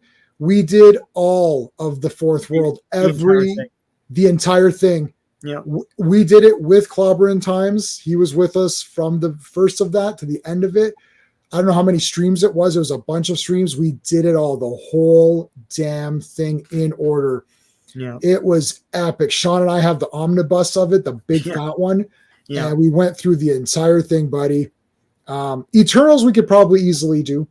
Yeah. Eternals, That's not long, so we can make some notes about. Yeah, so I like to keep it a creator thing for Friday. So Alan Moore, we haven't done anything for Alan Moore. And we could definitely do more Kirby since he's our favorite. Anyway. Alrighty. Okay, so she douses the flame. Then flips him, grabs him, and knocks him out. Finger to knock him out. Like, yeah. Kirby Thor would be sick. Like, yes, yeah, Kirby Thor would be sick. No, because that's his wheelhouse, man. Gods, like demigods. Oh shit, yeah. With like mega costumes, that's his thing. I think there should be a playlist. Like you should go through that. You should go through that playlist, buddy. Yeah, that was the damn best thing. There's nobody on you. I'm gonna say this. I haven't checked, but there's nobody on YouTube that did it the way we did it, where we went through every comic. Yeah, and we had Clobberin with us, so like Clobberin was there the whole time on that. So that was the best thing ever. Like, look, Daredevil. Everyone talks about Frank Miller's Daredevil run. That's not new to this channel. That's everyone's done that. And people have talked about the Fourth World, but no one did it the way we did. I said, let's do it right and let's do the whole thing. Not just like, oh, I like the Fourth World. No, we went through every damn issue in order, man. That was bloody awesome. So there's 19 streams. I have a playlist. You must have a playlist as well. Yeah, so there you go. Yeah, like Hunger Dogs was its own stream. Was its own stream because we went through it so in depth. Yeah. Yeah. Okay, so this is great though. Invisible Woman finds the urn that Reed is trapped in, and she actually is able to get the lid off. But they've captured Human Torch. They put one of these flotation discs on him. Yeah, and he breaks through the baseball paste, and then knocks him out. Yeah, like you were too rough, thing. Like so what? Are you there? Kirby Ron and Hulk, yeah. So oddly enough, Steven and I did a Hulk podcast. It was called Gamma. It was called Gamma Zone, and we went through every issue of the Hulk. We didn't do that many. We stopped because we couldn't keep up. We couldn't keep it up. It was more of a podcast. I don't even know if it's on my channel anymore. It may have gotten deleted. Oh yeah, I know. I wouldn't mind doing that back with Steve. Steven has read every issue of the Hulk and Amazing Spider-Man, Volume 1. Right. That's pretty crazy. Mm-hmm. So Steve would be someone we could get him for a third if we did Hulk. I would do Hulk over Spider-Man because Nick Weiser's doing Spider-Man, so I don't need to do Spider-Man. Everyone does Spider-Man now. So yeah, nobody does Hulk. Again, we would do it the way we did it, the way like we're doing it. Yeah, but oddly, no one does Fantastic Four either. It's like this is like the premier team. It's like people talk about, but it's like, no, why wouldn't you just go through the issues? What the hell, man? Yeah. No one's doing it the way we're doing it. 100%. I've checked to see because I want to make sure that we're doing it like the proper way, and it gives us a reason to hang out with everybody, talk to people in the chat, and still give us a topic to talk about. I love this. The hair flicking the that is so cool. Yeah, the light. Yeah. Well, I love Thing smoking a cigar. It's awesome. Yep. Matthew is reading up to 1993. Wow, that's crazy. Why did Marvel reboot Human Torch to make him into a fan set? The Human Torch was the android, and I think Kirby just used the Human Torch, but it's not supposed to be. It's not the same guy. They didn't like that. Human Torch comes back. Yeah. So Jim Hammond is the android guy. Right. So he comes back. They didn't get rid of him and say, "Oh, this is now Human Torch." And all that, yeah. Both guys are around, so there's two Human Torches. So I think they just call him Torch later, just to differentiate. Right. Yeah, but his comic was called the Human Torch, like the miniseries they made in the late '80s. I really like that Human Torch. Yeah, I read a lot of it. Yeah, I've actually read a lot of that Human Torch. Mm-hmm. He's neat. Yeah, he's really neat. Who's more powerful? I guess Johnny Storm is more powerful because he can go Nova, and Jim is just an android. Yeah. Give me that character. I'll do stuff with that character. Give me anybody. I told you I'll take any Marvel. I said I'll take the Shield, that crappy character from Dazzler, the Shield, Blue Shield. I'll take Blue Shield and turn it into an awesome comic because I'll make it kick ass, and everyone will be like, "Wow, why can't comics be more like this?" Mm-hmm. Yeah. So Tales of Suspense. Yeah. I have. Okay, so when Namor appears in Tales to Astonish, I don't know what issue Namor appears, but from that point on, I have everything. I own all the issues, buddy. All the issues of Tale from when Namor appears. So Ant-Man leaves, or I guess I think he was Giant Man at the time. Giant Man leaves, and then boom. Check out the Fourth World streams. Awesome. Yeah. Simonson on Thor is a good one. Yeah. Neil Gaiman. Yeah, my wife is a big fan of Neil Gaiman. She's read all of his books. Yeah, I'm not a comic book Neil Gaiman guy. That's my only problem. Yeah, I liked Sandman a lot, but I don't think J-Man's ever read them, or probably. I've never read it. Yeah, I'd rather do Marvel or DC. DC like classic I would, guys. Yeah. Medusa. Well, I mean, it's DC, she's awesome. But... You'll take the Blue Cross. All right. So now Johnny Storm is bad. Yeah, dun dun dun. And it's like, meet the newest member of our troop, and he's like, "Hi." And then she uses her ability to bust us open. Reed is out. Yep. Sue, you okay? You didn't suffocate in there or anything, so no. Look at this. So you've got 6. The frightful 6 supervillains. Yeah. Count them 6 supervillains. Each one with some of the powers of the Fantastic Four. So 6 versus 2. Yep.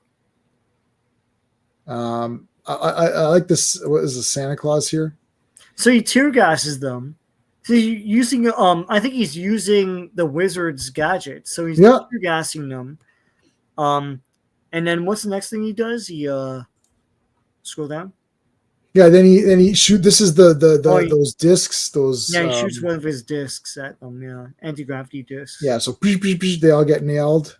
And now they're like, "What?" She uses her hair to keep herself grounded. So they grab the thing. Yeah, and they're running. But Johnny Storm is bad too. Right, and they didn't know that though. Yeah. Flame on.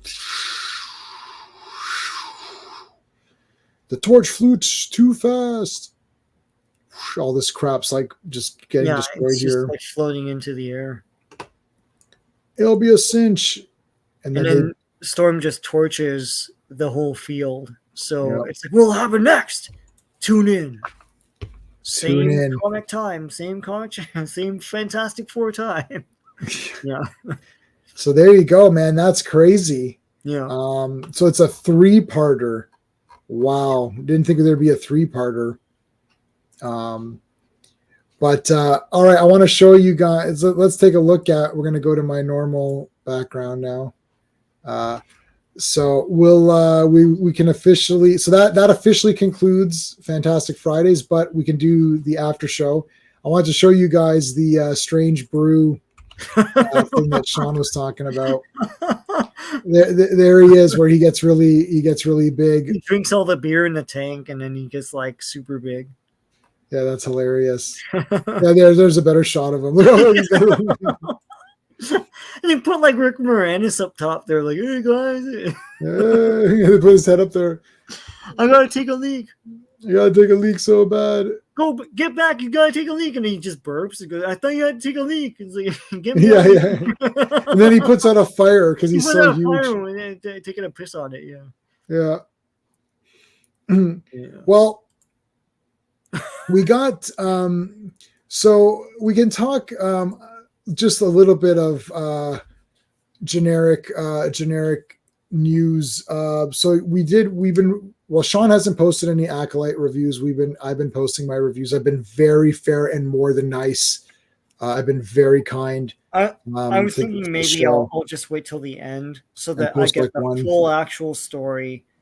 Because the thing is, I think people are reacting. Like, at this point, I'm leaning towards incompetence, but I don't know when they leave something out or don't address something or contradict something, I don't know if that's incompetence or they're doling out the story and it'll make sense later. I Right. feel like it's incompetence, but it's like May does a face turn in 1 second in that last episode. It's like, what? And then it changes everything because I thought she was out for revenge, but now they're only in the 4th episode. Do they now imply that no, she's just doing the bidding of this other guy as tests or something? So stupid. And it's like she now. So the writer responded to someone on Twitter saying, of this episode saying, now that she knows her sister is alive, she's having a change of thought. But why didn't she think that her sister was alive?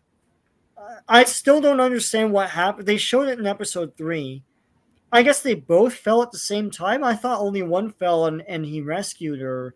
And No, May was still on that platform. No. They're both on the platform. May fell. May falls first, and then OSHA falls. And then OSHA falls, and then Saul grabs her. Okay, but then May survives. So, like, she knows that OSHA wants to be a Jedi.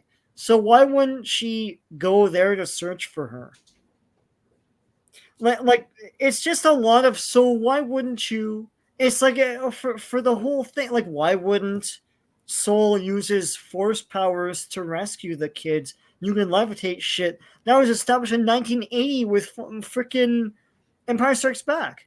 Also established in Empire Strikes Back, Leia senses Luke, and then they go back to get him. So why would you have to walk in the woods in episode 4 of Acolyte? Why wouldn't you just use your ship, fly, sense where the Chewbacca guy is, the other Wookiee, and then get there that way? Why are you walking in the woods and being attacked by like big caterpillars and stuff? Like, it's just, none of it adds up. None of it's thought through. It's just, oh no, they're in the woods and they're fighting guys. And it's like nothing makes sense. There's no craftsmanship. There's no storytelling. It's amazing to me, And as I said, Russian Doll is another Leslie Headland production, and that's great. One second. That's just before we close the poll. Yeah. Trapster and Wizard were tied with 32%. Oh, Sandman was 26. Medusa was 11. Now I'm gonna end it. Oh wow! Right. So there you go. So just to end off my thought, it's just Russian Doll was great. It felt like a real show. Natasha Lyonne, I think, is the actress there, and that was a Leslie Headland thing. I don't know. You know what? I'm gonna catch hell for this, but then again, we're among friends. I feel like she got a lot of help on that show, and here she was left on her own. And this is the real Leslie Headland. It's like she can't tie things together. There's no story being told there. It's bad. It's like, so I don't know. Maybe I'm wrong. We'll watch the rest. Yeah. So there's also Amy Poehler was involved in that Russian Doll. Yeah. And Natasha Lyonne as well, who's in it. So I'm just looking at, and then this thing is called The Acolyte. The Acolyte, who are the showrunner? She's the showrunner for Acolyte, which means she's the head writer, and so she doles out the assignments, checks. Yeah, she's by herself, and so she's by herself. So she really doesn't have that much talent, right? It's like you'd figure this is a graduation up from Russian Doll, which makes sense. But like, this is bad, and this is so bad that like now mainstream outlets are like, this is pretty bad. I can't follow what's happening. I don't get it. Well, they're trying to, like, I mean, the problem is that when the shills are having problems like figuring out like what to say, because there's nothing. Like, firstly, there's no exciting parts, right? Yeah. Like, nothing exciting happens. There's no part where you're like, like where you're like, shit, that was awesome. Like, oh man, like I remember Mandalorian season 1, I think episode 2 or 3, where he's fighting the Jawas, and you saw the Sandcrawler, and no one's ever really gone in there. And like it's like, and then he's like fighting, and you're like, shit, he's trying to get in, remember? And they're just beating the crap out of him. You texted me when you saw that. I was like, wow, this is so cool. Outside and inside the yeah, like he's trying to get in, and you can't. It's like it's literally a massive walled tank thing. It's a fortress. It's a fortress, and he can't. And I was like, oh, this is so cool. Like, he's trying to get in or whatever. Like, where's that? Like, I'm not saying Mandalorian's the best or this is bad. I'm just saying, where is anything? There's nothing inspired.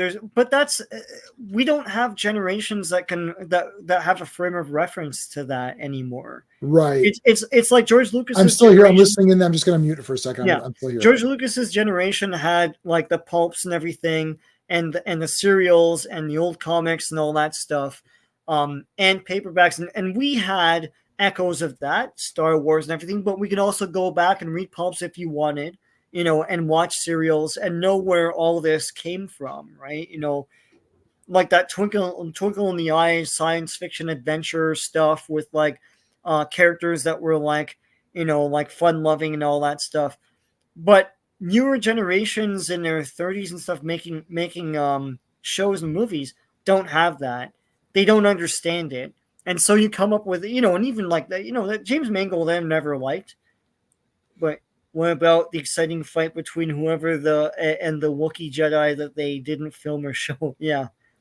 There's like two guys that cheese off that Wookiee and then they sort of end that episode. And then when we come back to him, he's dead. It's like, he didn't do anything. It's a horrible design too. Why does he have a big, stupid forehead? Like, he looks like... Harry and the Hendersons. I didn't know he was dead, because I was so stunned when I was watching that. I didn't understand what was going on. And then I watched. I'm not going to plug other channels that I don't know the person, because they might say something I don't agree with. But there's a person out there who clips together the Shill channel reactions. Yeah. To the Star Wars programs. Yeah, I know. So he put. I'm not plugging the channel because I don't know the person. If I need to know the person, so they put together all of the clips, and then it's like he's like, here's the clips where people were like, oh, I can't wait to see this fight between the I call him there's like a teeth mouth guy or he looks like to me it looks like Tokyo Ghoul. Well, it's probably ripped off from something. Yeah, so he looks like a Tokyo Ghoul guy, but he's got like a zipper mouth teeth thing. So I said, so they said, oh, here's the reaction. So then it's like these people say, oh, I can't wait to see the guy fight the Wookiee. This is gonna be so good. It's like I hope it's a good fight, and then it cuts, and then nothing happens. Yeah, and then it goes back to and the girl's like, oh my god, that was so amazing. I know there's no fight, but it was so great. It's like he's dead. This is so sad. It's like you literally said 5 minutes ago in your own, and the guy says he's like, I didn't edit this. This is their edit. He goes, he goes, I didn't re-edit this video. This was their own edit. And it's like, well, like, aren't you disappointed that there was like, okay, the very first episode of Acolyte where Carrie-Anne Moss was there and then May shows up, there was a fight. At least there was a fight. She gets killed by fruit knives, but yeah. Right, it's stupid. So Carrie-Anne Moss was a Padawan. Yeah. Because how did this person, this is the other thing too, there's a system, this has been going on for a while. Yeah. There has been a very slow. Yes, that may or may not be the one I'm referring to, Joe Dog. That may or may not be the one. It is Mister. Yes, it's Mister. That the person. The thing is, I don't know him personally. Is what I'm saying. I'm not vouching for a channel if I don't know, because the guy might come out tomorrow and say something that I don't agree with. So I'm just saying that from what I've seen of the content, it's very funny. Anyways, so it's like, so you go to fight and you're like, there's been this systematic weakening of the Jedi, and it's just slowly like, oh, their lightsabers don't do as much damage now. Oh, they can't use the Force for these things. Like, it's like, oh, now, okay, they just walk around. They're just like asshole cops or whatever. Oh, now they just go around bullying people into taking their children and stuff. it's just like this slow. It's not just Acolyte. This started from before, just very slowly, systematically making the Jedi look worse as you go along. And I don't understand the point. You're supposed to want to be the Jedi. You're supposed to want to go purchase the lightsabers. You're supposed to want to go do the cosplay. They're the easiest to cosplay, right? Because look, that Darth Vader guy that we saw at those cons, like from the 500 First Legion, that guy's awesome. What's going on? Well, I'm missing something, but one of the witches thing we can talk about. Yes, that's the one I mean. Yeah. Oh yeah, Key ID Mundi or whatever. Okay, I mean, I didn't even. Was that supposed to be him? I guess it was. Well, that's the thing. I thought it was a guy from that race and not really him, but I guess they're saying it is him. And I understand a generation not liking that because just like us, you grow up with the figures and you learn more about the characters through the figures. Like, I don't think they named Palpatine at all in Return of the Jedi. I only knew that name because of the action figure. Like, I got him. So Key Andy Mundy, or is that his name? Yeah. A lot of kids probably got him as an action figure from the I have him stuff. And the thing is that, like, he's not alive at this. I mean, there were guides made at the time, and so they put him in, and they retconned Wikipedia and stuff while the show was being aired. The thing is, and I know some people make fun of Star Wars fans for being mad about that, but the thing is, it's because you can't trust anything anymore. There's no immersive world or verisimilitude of that world anymore. Like, it's just like, you might as well just call all of this, like, because I know more and more people saying this. It's like Disney Star Wars is not canon. It just isn't. None of it fits at all. It's like, even in that thing, that guy Mundi or whatever said, like, we haven't heard from the Sith in 1,000 years. So what the hell is this show? This is like only 100 years before Phantom Menace. Mm-hmm. So, you know, Stars. Yeah, there's no. I said this ages ago, and we talked about it privately. I said it again. It's like they just put Star Wars on it. Star Wars is not like a world. It's just a brand title. They just put it on something and say, "Hey, look, Star Wars iPhone, ta-da!" It's but like I'm upset. I think a lot of people are too, and they can't put their finger on it. I'm upset over the lack of effort on everything. Like, there's no care put into everything. I think, like, there have been a lot of warning signs, but I think Obi-Wan was a true, actual warning sign. Because the thing about that, and I said that before, I said this is going to be the Star Wars breaker. Because the thing is that, like, Ewan McGregor is a star. And you got to bring him back with something great, right? And make him look good. And Obi-Wan Kenobi is a big household name in Star Wars. Like, my mom knows who that is. And it's like, was played by one of the great actors, you know? And it's like, so if you're going to do a show, you got to put your best for you. The assumptions you're going to put your best foot for, this is going to be a prestige thing. And it was a train wreck, only 6 episodes. They repeat their story twice. They have to kidnap Leia twice in that show. It's boring. It's terrible. It's unearned. It's awful. And this is with a big star playing a big household name character in a show all eyeballs are going to watch, and they couldn't even put their best foot forward. And I thought, from that, it's like, if you can't even be bothered to make that good and take care of it, then you're not going to do a good job with these other shows. It's just not going to happen. Smile. Yeah, I like, somewhat like, when you're taking on a franchise, you have to look at what the franchise is. I go back to our buddy for Freddy versus Jason. I'm not sure how many people in chat here care about Freddy and Jason, but when they got the filmmaker, they went through all these iterations of that storyline. It's a great story to research. All of the different ideas. They wanted to have it be a court battle at one point. There's going to be a cult of Freddy worshipers that are trying to fight with Jason and stuff. And then they're like, look, we want Freddy with the claws, burnt face, the hat, fighting Jason with the mask and the machete. That's what we bloody want. Yeah. And that guy, so it's Ronnie Yu, who directed a lot of Asian films. He's a Chinese guy or whatever. He came on and he watched all of the Nightmare on Elm Street films and he watched all the Friday 13th films, and he made lots of notes. And he said, what are the elements that make Nightmare on Elm Street what is Nightmare on Elm Street? Okay, Freddy, one-liners, possessing the teens. The teens have trouble sleeping. They're troubled. They're trying to figure out what's going on. The parents burn them. It's the parents' fault that Freddy's around. Okay, Jason. Well, they're all sex crazed. They're idiots. They go to party. They get high.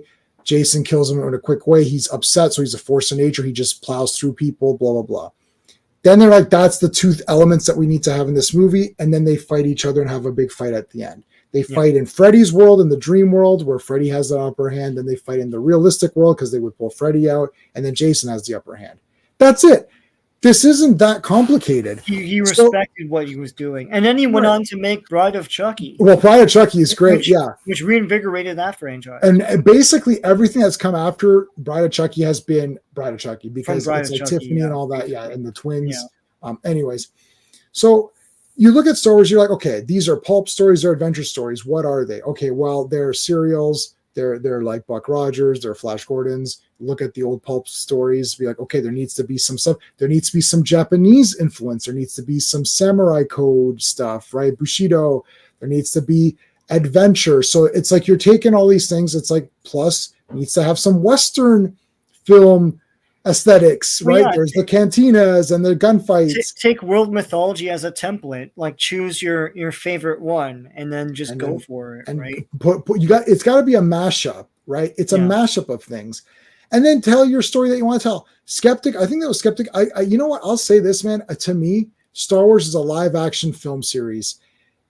Look, I like comic books. I like those strips that we have. I like those. Some of the novels are great. I'm almost done this. This isn't that bad. This I'm almost done. Like I'm close to finishing. This isn't bad. I have Rogue Squadron book 1. I have the Bounty Hunter series. What other books do I have? Tales from Jabba's Palace, like those kinds of things. So I have lots of those stuff. They're all really cool. Droids cartoon, I always used to love watching that. Ewoks was cute, whatever. But the core thing is you do not contradict the live action films. Right. So let's say 1 to 6, if you want to that, if it's in 1 to 6, that's real.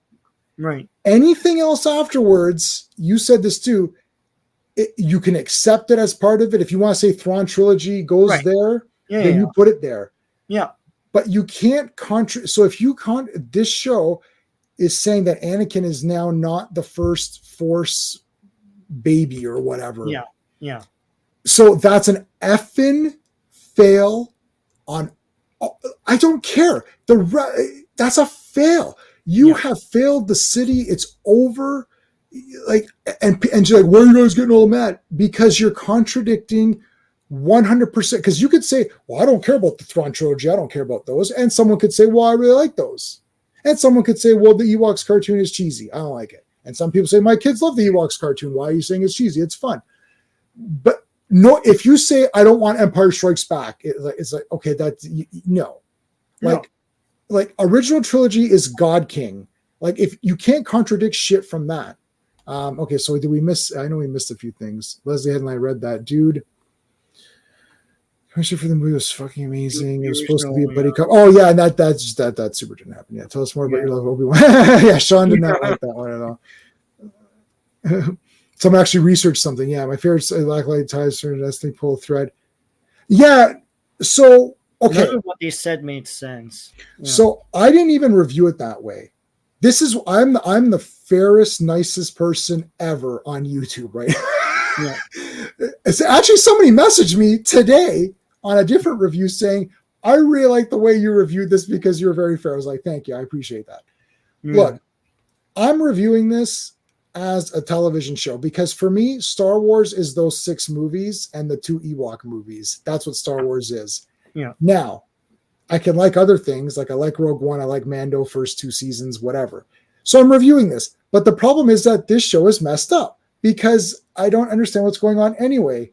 Like oh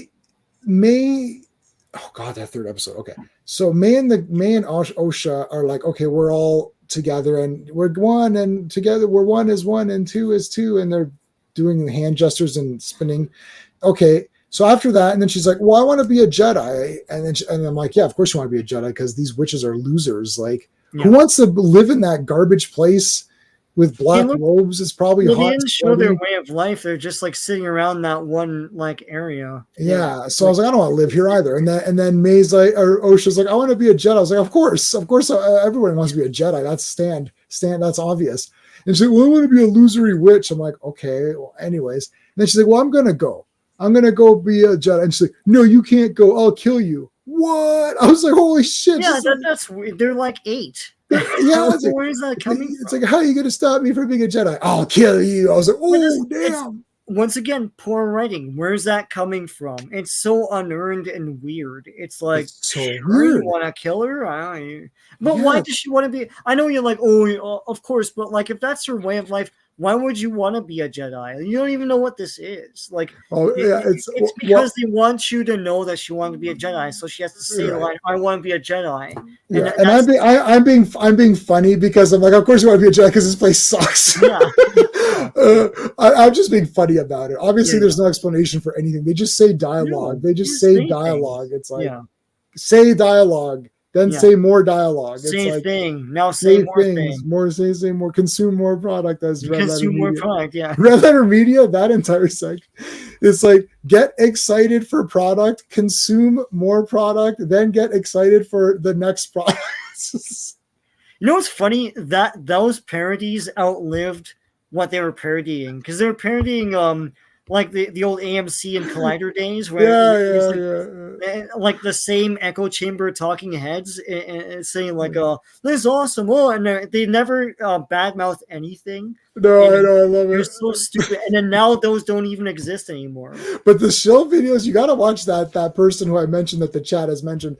That guy's content is super. It's like, and they're like, oh, this is the best. Oh, and they're like super dumb, but not. I'm like, I watched the same episode you did. Nothing happened. Why are you pretending it's good? Anakin would still be the first Force baby, despite that. Okay, Anakin, but both Palpatine Plagueis realizes. Okay, so I mean, still, Star Wars needs to rest for a decade. Yeah, maybe. Yeah, that could be. Slate, they kind of did that, did they not? It's just no one watched it. That Tales of the Jedi or whatever. We'll get hold on. Manimal, that's yeah. Manimal's neat. Tales of Jabba's Palace, I own it. But Tales of Brian Hunters, I own that one. I never got Cantina. I should get that though. But those two others I have, and they're really neat. Crafama, yeah, right. Nobody's gonna pay me any money. The show Quark, garbage. It was better sci-fi than The Acolyte. Oh, I got a disturbing thing for you that I learned today. The only Star Wars series, one season anthology series, is one-off adventure with different characters. Yep. Well, Sean and I came up with one.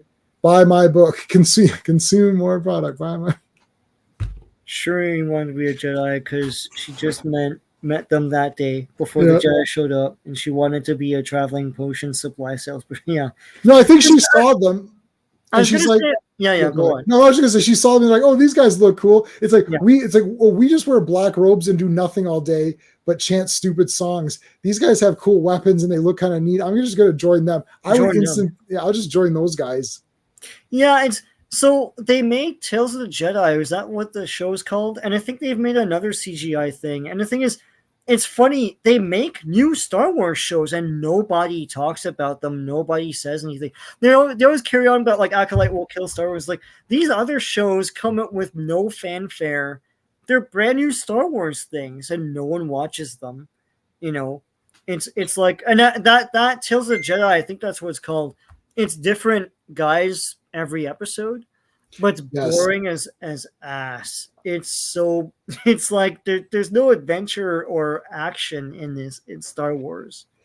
FK has messaged me. No, my disturbing fact that I had, FK, I'll check your thing in a second. The disturbing fact I had was that each episode, okay, just comprehend this for a second.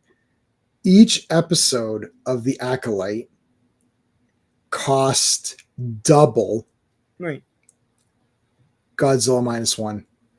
It's 22 million, right, per episode. So how many episodes of Acolyte will there be? 8? 8, yeah. So you could have made 16 Godzilla movies. I know, but that's what I'm saying back to the Leslie Handlin thing. So I remember her talking about it, and she said she wanted to build real sets. There's going to be real sets. Now, I feel like that's more of a corporate mantra thing. It's like, if you build real sets, it looks real, and that's good, right? But what she doesn't understand is you also have to light and block shots in those sets to make them look good. Like, what's his name? George Lucas made the Jabba's Palace. They made that. But, and I remember this in one of the making of specials, they didn't show all of it. And he made a point not that he's just, the camera is inside it as though you're inside Jabba's Palace. As you block it. And then it looks more impressive that way. That's a very old filmmaking technique, but it's from a frame of reference of a filmmaker. And Leslie Headland was like, she's in charge. She's like, okay, we're going to build the entire set for these witches, the entire set for this crap, the entire set for that. And like, it looks like it's on a stage. Like none of it looks good. It's lit like it looks fake. All the plants, I don't know if those plants are real. They look like potted plants. Like they don't, like it just all looks terrible because she doesn't have the experience to do something like this. And okay, fine, she doesn't have the experience. There's no mentorship there. They kicked anyone out that had any experience in this stuff and don't listen to them. So she's like, "Oh, do this on my own," and it looks like ass. And it doesn't look like $22 million per episode to me. That's it's inexperienced. Really crazy. Yeah. That's crazy. Yeah. No, but you know what? Like they just produce these things out of the need to produce something.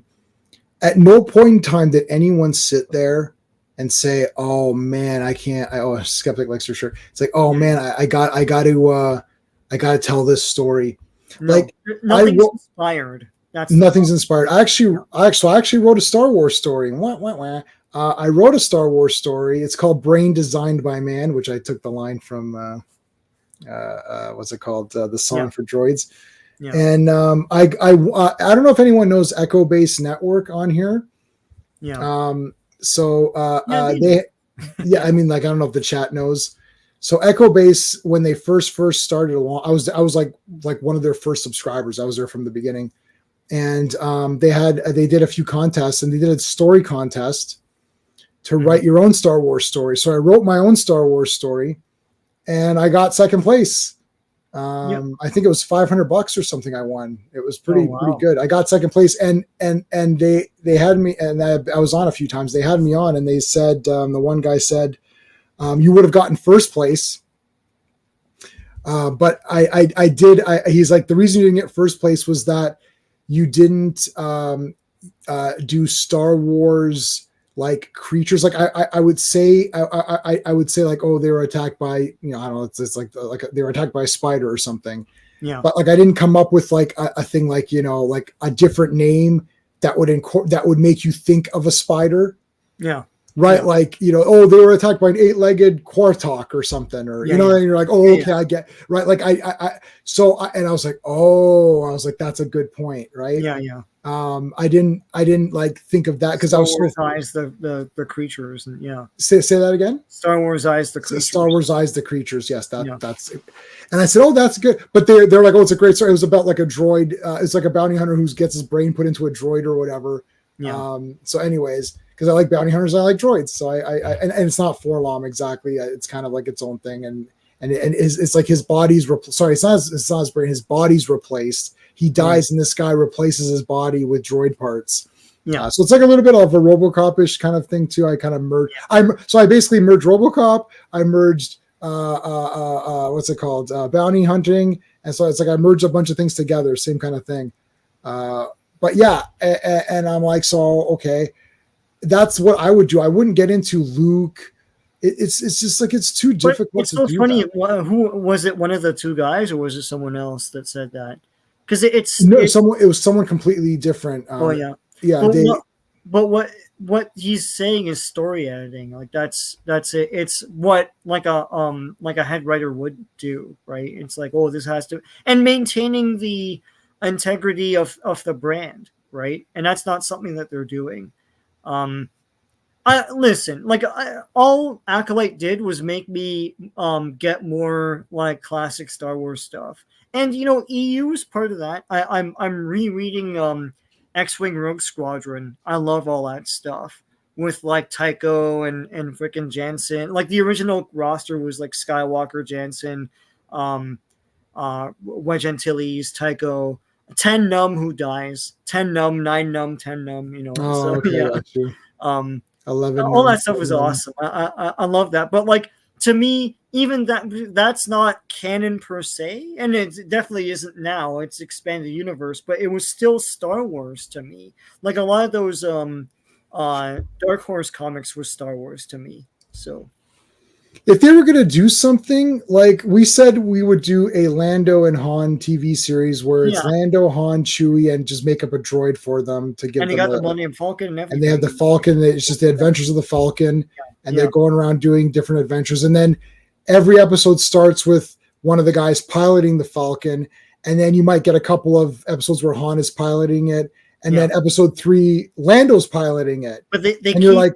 They keep winning the because they're going from each other. So that's why when you get to Empire Strikes Back, they're confused by it because they have some lines about that. Yeah, so in Empire, they're like, it's my ship, your ship. What are you talking about? You lost your ship. But in the show, there'd be like 2 or 3, maybe 3 episodes where it's like Han is piloting it, and then the next episode, all of a sudden, Lando's piloting it. And you're like, what happened? And then there'll be some dialogue. He goes, hey, watch it, Lando. Hey, Lando, watch it. You got to watch out for the meteor shower. He's like, it's my ship now. I know what I'm doing. It's like, it's only your ship, because you cheated. It's like, are you still going on? The Chewbacca's like, and he'll sometimes Chewie gets the ship. It's like, no, there would have been definitely one episode where Chewie's the pilot, and they're both like, how did this happen? Right? So I don't know. Yeah. No, it's and the thing about Disney too, and I'll say this, we could wrap up or so, but like. They never Kathleen Kennedy, right? Everyone's gonna complain about her, but like she didn't understand brand equity in that it's like, but the brand is Luke, and if you're not gonna do that, then that's kind of a problem. You're cutting out the heart, and not just that, like not cut out the heart and all that, but like you're getting rid of something that's recognizable to generations and across the board, like different people, like. Every ethnicity and everything, we all know who Luke is. Like my mom knows who Luke is, right? So it's like that's one thing. The other thing too is I know they didn't look upon, and even George Lucas didn't really look upon the EU very favorably, but like the video games and stuff like Shadows of the Empire and all that stuff, and even Knights of the Old Republic, have millions, literally millions of fans. They sold millions of units. So there is a built-in audience for those things, and there's a brand equity there, and they never took advantage of that. I remember when people were speculating what kinds of movies they're going to make, everyone immediately thought they're going to make a Knights of the Old Republic movie, and they didn't do that. They probably don't even know what that is. Like a Rogue Squadron movie. When Rogue One was announced, all sorts of websites were saying, oh, maybe this is based on Rogue Squadron. It had nothing to do with that because they didn't even know what that was. And it's like Star Wars has a lot of great, like they could have done the multiple movies thing, but they made multiple movies and stuff we didn't care about. No one wanted to have Han Solo, the explanation movie, like I don't, like what the hell, like no one wanted that. No one wants someone else playing that character, right? Rogue One was cool. But it's okay. I could take it or leave it. But like, Knights of the Old Republic would have been a hit. X-Wing Rogue Squadron with a Wedge Antilles character would have been a hit. That would have been cool. Did you watch that, Sean? Did you watch that?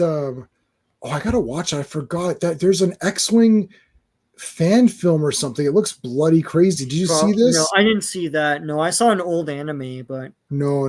Hold on. What the hell is it called? X-Wing. Does anyone and let me know if anyone in the chat knows this one. Wingman. Oh, I heard about that. I didn't see it. Holy crap. It's crazy. I can't show it because it's going to... and I can't effing share this because the stupid ass... Copy it. Okay. I'm going to put it in the private chat because I'm not put... So, guys, look up if you want to. I have not watched it. It's called Wingman. that was I believe Retro Blasting posted a thing on that saying that looked really good. I'm going to post in the private chat. Hold on. Where's the goddamn? Oh, geez, I'm losing my mind today. Paste. There it is, Sean, for you. It looks pretty damn cool. Yeah. I'm gonna watch that. Maybe I'll watch that tonight. Yeah, why didn't they do Adventures of the? So I bought what's the first book of that X-Wing thing called? Is it just Rogue Squadron? Whatever. I can't remember what the first comic was called, but not the comic. I bought the book. I bought the novel of it. Well, they had novels too. So it was as far as I remember, it was a video game first, and then they made the comic series the next year, and then the year after that, they made the book series. The book series is what most people remember from that. I never read the books. I only read the comics. Yeah, so I've got it's under Legends now. Well, yeah, of course. Yeah. Rogue Squadron, yeah. So I've got book 1. Yeah. You can get I think you can get them all on here. Oh, yeah. They're all on here. So I got book 1 of that, and I liked playing the game. There's a cool game. What was the game? There's a game for GameCube. What was that called? I had GameCube. I got, you know what, when you're one of those goofs that goes at midnight to buy a new game system, that was me. I went and bought GameCube. Yeah. So I got it like Toys R Us opened at midnight, and I got a midnight copy of it. Well, you had the Star Wars Battlefield. Was that what it was called? Oh, that was Battlefront. That was pretty neat. Battlefront. Part 1 and 2 are really neat. No, but this was cool, man. Yeah. Yeah. No, that was really cool. No, what was this called though? Damn it. I'll say GameCube Star Wars. Maybe it was Rogue Squadron. Oh yeah, this was it. Rogue Squadron 2. That's it. Yeah, okay. Yeah. Oh, yo, that was pretty cool. Rogue Squadron was a PC game. And I think they had a TIE Fighter one too. Yeah, this just not gonna happen, man. That's none of these projects are gonna. They're not even gonna make a Rey movie. That's not gonna happen. I've got an Aquaman VHS. It's right over there. I got one too. Yeah. And I've got the Aquaman. That's on DVD now. Anyway. Yeah. Those are great.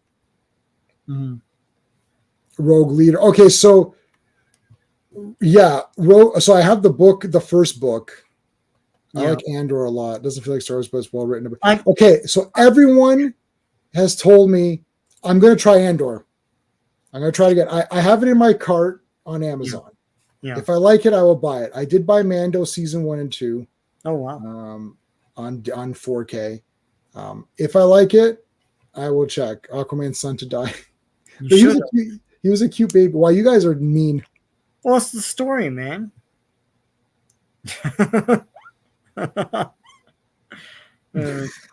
I'm gonna try Andor again. I couldn't get through it. It's so boring, and it's not like it's doing anything new. I think that's my problem with it. I don't know why everyone praises it so much. It's like I don't know. Do you feel like that it's doing Star Wars a favor because Star Wars is some sort of misshapen child that, like, if you do something like a Les Miserables or something like that riff, then it enhances Star Wars? It's kind of condescending. But I'll watch it again. Everyone dies over this now, and I don't know why. It's you can tell this same thing in maybe 2 episodes. Like, what is this crap? Anyway, is anyone okay? So is anyone? We'll finish up in a bit. Yeah. Nick's going on. Yeah. Yep. Nick's going on in a minute. So, anyone finish The Boys? Season 4? Is it all out now or? All right, Joe. No, only 4 episodes are out. Well, how many are there? Do you know? I don't know, but there'll be more than 4, probably like 10. Yeah. So, well, I mean, I don't know. There's a few weird things in it, but they're playing up into the it's heavy political now. So there's like the left and right. So there's like the Starlighters who are the lefts, and then the Homelanders who are the rights, right. And it's all the extreme. Well, no, the Starlight people are not extreme, but some of the The right wing guys are super extreme, but like they're like fake or whatever. Like they're fake. Yeah, there's like the one conspiracy girl who's pretty funny. I hate prison shows, but the third episode prison arc with Andor had me grip. Okay, I'm gonna do Andor. We're gonna try Andor. Oh God. All right, we're gonna trust everybody. We're gonna do Andor. We're gonna see how it goes. And I think Nick's going on in a bit, so I'm gonna end off anyways. Yeah, we'll wait till the boys is complete. We can talk about it. Yeah. They did a couple of changes. Oh God, they always do this. They have to change the character around to suit whatever they want to tell. Mm-hmm. Not from the comics, but within the show itself. Yeah, which is just weird, anyways. I don't know why they need to make these changes. But Doctor Who is on now. Oh wow, the finale. The finale. Wow. Yeah, I already have my Doctor Who sucks thumbnail ready to go. The series finale. Oh, dry. Well, is it? I don't know. Have they announced like doing new? The ratings are in the toilet. It's just 2 million, right? It's the lowest in 61 years or whatever. Oh, so it's back to what's that last guy's name? No, it's the lowest rating ever of any Doctor Who ever since the beginning. Like it's the lowest. What are the ratings? This is a streaming thing, so they've got it's the British ratings. Oh, the British ratings. Yeah. Okay. Yeah, they're garbage. Yeah.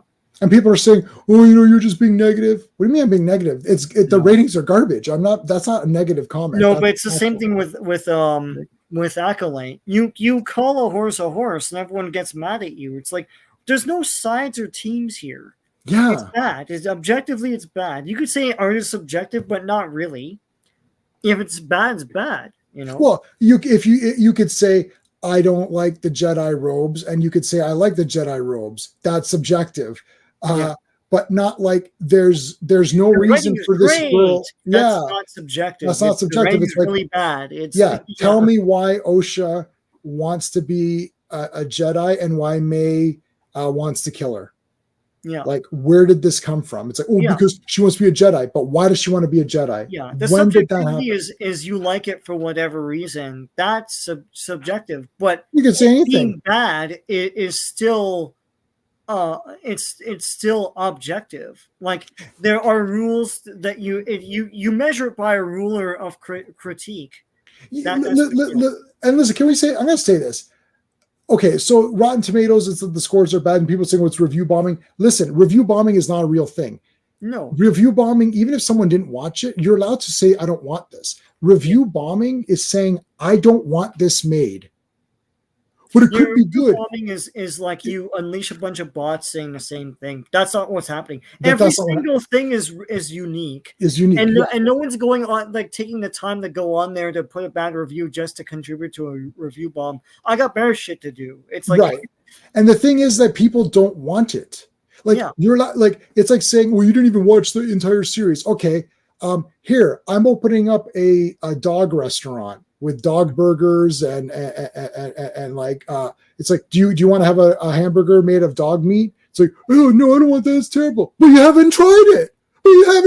Maybe it's really good. You don't know. It's like you're just review bombing me. It's like this is nonsense. It's like I don't want this thing. It's like nobody wants this thing. And then it's like I'm allowed to say I don't want to watch it. It doesn't interest me and I don't care.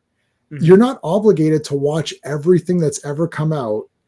It's like I need to now watch. So it's like you love everything. I'd like to ask some of these shows in a real way. It's like what Star Wars thing do you not like? Like what's happened that you don't like? Is there anything you don't like about this Star Wars thing? Like anything? Did you like every episode of Kenobi? Did you like every episode of Andor? Did you like every episode of Bad Batch? Did you like every episode of Mando? Like, was there never any point in time where you thought, oh, this wasn't as good? I kind of, this wasn't that great. Like, there has to be. The other thing is, like, you need to face reality. Yeah. I love your Hunter from the Future. Yeah. I also love Highlander 2. But people think yours a cheesy bad movie. People thought Highlander 2 was awful, right? I really liked Furiosa. I think you really liked Furiosa as well. Furiosa did not do well in the theater. There will not be another one. No. What are we going to do, Sean? Are we going to go on and say, oh, if you didn't like Furiosa, you're an ist and all this? It's like, no, the fact is that people, well, they didn't give it a chance. Okay, so they didn't give it a chance. What do you want me to tell you? I liked it, and it bombed. So I have to face reality. I wish we could stop adopting high school behavior as adult discourse. Please stop. That's a great. Somebody clip that. No, that is what's happening. That's what's been happening for 10, 15 years now. It's like the internet has made all these behaviors popular. You know, like not taking accountability. You know, like attacking people, not getting all the facts right, etc. That's something a 15-year-old does. I'm in my 40s. I don't listen. I don't like The Acolyte. I'm not an Esteraphobe because of that. I just don't like it. It's not awful. It's not written well. I can show you where it's not written well. It looks like it's lit by a bunch of flashlights. The production value is awful. That's bad. What I'm using right there. It's like, yeah, it's like they got the 70s flashlights and you freaking like I swear to God. This is the J-Man budget. This was my desk lamp at my office. Like you're telling me that's my lighting. Studio lit sets? Like you gotta be out of your mind. Like anyway. It didn't cost me $22 million. It was my desk lamp. Yeah. That's my lighting effects for you right there. That's the J-Man budget right there. You know, why can't people just say this? Just come out and say, look, just say, yeah, The Acolyte's trash. I kind of like it. It's trash, but I just like to see it because it's fun to kind of watch it be trashy. Just say that then. Yeah. Like, or just say you liked it and say, look, I liked it. You can't deny the facts. I liked Furiosa. I'm buying it on 4K. It's pre-ordered. Awesome. Yeah. Right. Yeah. Loved it. I got the soundtrack. Okay. Mm-hmm. It bombed. Yeah. What do you want me to do? Do you want me to go to every review that said Furiosa was bad and type a thing? Oh, you guys just don't like women. And what do you want me to do? It's like 15% rotten or whatever for Acolyte. Yeah. Okay. So then it's 15% rotten. People say this for Doctor Who. They're like, well, I love Doctor Who. It's like, okay, if you loved Doctor Who, if you loved this last episode, why are you angry at me? You won. Mm-hmm. Like, you got an episode that you loved. That's a win. Yeah. So take the win and just respond to me and say, hey, buddy, sorry you didn't like it, man, but I loved it. So you missed out. Okay, I missed out then. That's the end of it. Like, you have to live in the real world. The real world is that I like Hellraiser 4. A lot of people think Hellraiser 4 is a trash movie and the worst of the four, the first four at least. They think it was the worst one. I love Hellraiser 4. Okay. But it bombed. It's awesome. Yeah. It bombed. It's an Alan Smithy, so the director took his name off. Wow. Right? So what do you want me to do? Deny reality and go around saying, oh, you guys just don't understand Hellraiser 4. It's like, people don't like Hellraiser 4. I like it, so I'll buy it on Blu-ray. And guess what? You don't have to buy it on Blu-ray. Right. You can move on with your life. Yeah. Furious was awesome. Yeah, no, I did like it. Yeah. But it doesn't matter. People don't like it. Or they didn't go see it because they didn't want a Furiosa movie. It just didn't appeal to them. They didn't have any hate for it. They're allowed. There was back to brand equity. There was no brand equity in a Furiosa freaking movie. Correct. It's like she's not even the star of the last one. It's like, what the hell was that? And then it took 10 years to make one. It's like, I would never greenlight that. I think the studio, it all goes back to studios. It's like the decisions that they make. I don't know. I love that George Miller got a chance to strut his stuff. It's awesome. But it's a great movie. It's awesome. But it is good. You're going to make back your money if that's what you thought. Right. Not enough people wanted to see it. Look, it is good. It's not a perfect movie. There's some issues, but it's still pretty damn awesome. And the action's insane. Yeah. The action's insane. Yeah. Okay, but guess what? People didn't want to go see it. So what do you want me to do? Or what should I do? What is it? Okay, now that I liked it, I'm going to go fight with everybody about it. You Google it, you're like, oh shit, Furiosa bombed. Oh well, it bombed. What are you gonna do about it? Like, I think we're from the generation of we never got a Rocketeer 2, we never got a Phantom Part 2, we never got a Dick Tracy Part 2. We never got even the Shadow Part 2. There's a lot of movies that we thought, oh, these were kind of cool. I'd like to see a Part 2, and never got one. And we didn't cry about it. Goonies it's like 2, Labyrinth Goonies 2, Labyrinth 2. Yeah. It's like Police Academy 3. No, I'm just we did get those. No, but I mean, like, we didn't get those movies. We didn't cry about it. How come there's no Rocketeer Part 2? It's like, because people didn't care to go see Rocketeer. Sorry. It did okay, but not enough. That's it. What am I going to do about it? I can't cry about it. I bought it on Blu-ray, and now I've got Rocketeer. That's all I care about. Yep. Okay, we like Man of Steel. So that I know that's fine. I like Man of Steel. A lot of problems. It's so what? I liked Man of Steel when I saw it too. I was super pumped for Man of Steel. I thought it was awesome. The action was super cool. I was like, yeah, this is a really fun movie. Then that's the best you can get. The best is to get me when I saw the movie coming out of the theater. Because once I get a chance to rewatch it at home, when I'm at home, now I'm at home and I'm relaxed and there's no hype. There's no like, oh shit, yeah, that was bad, right? There's not Independence Day was the worst one. I saw it in the theater.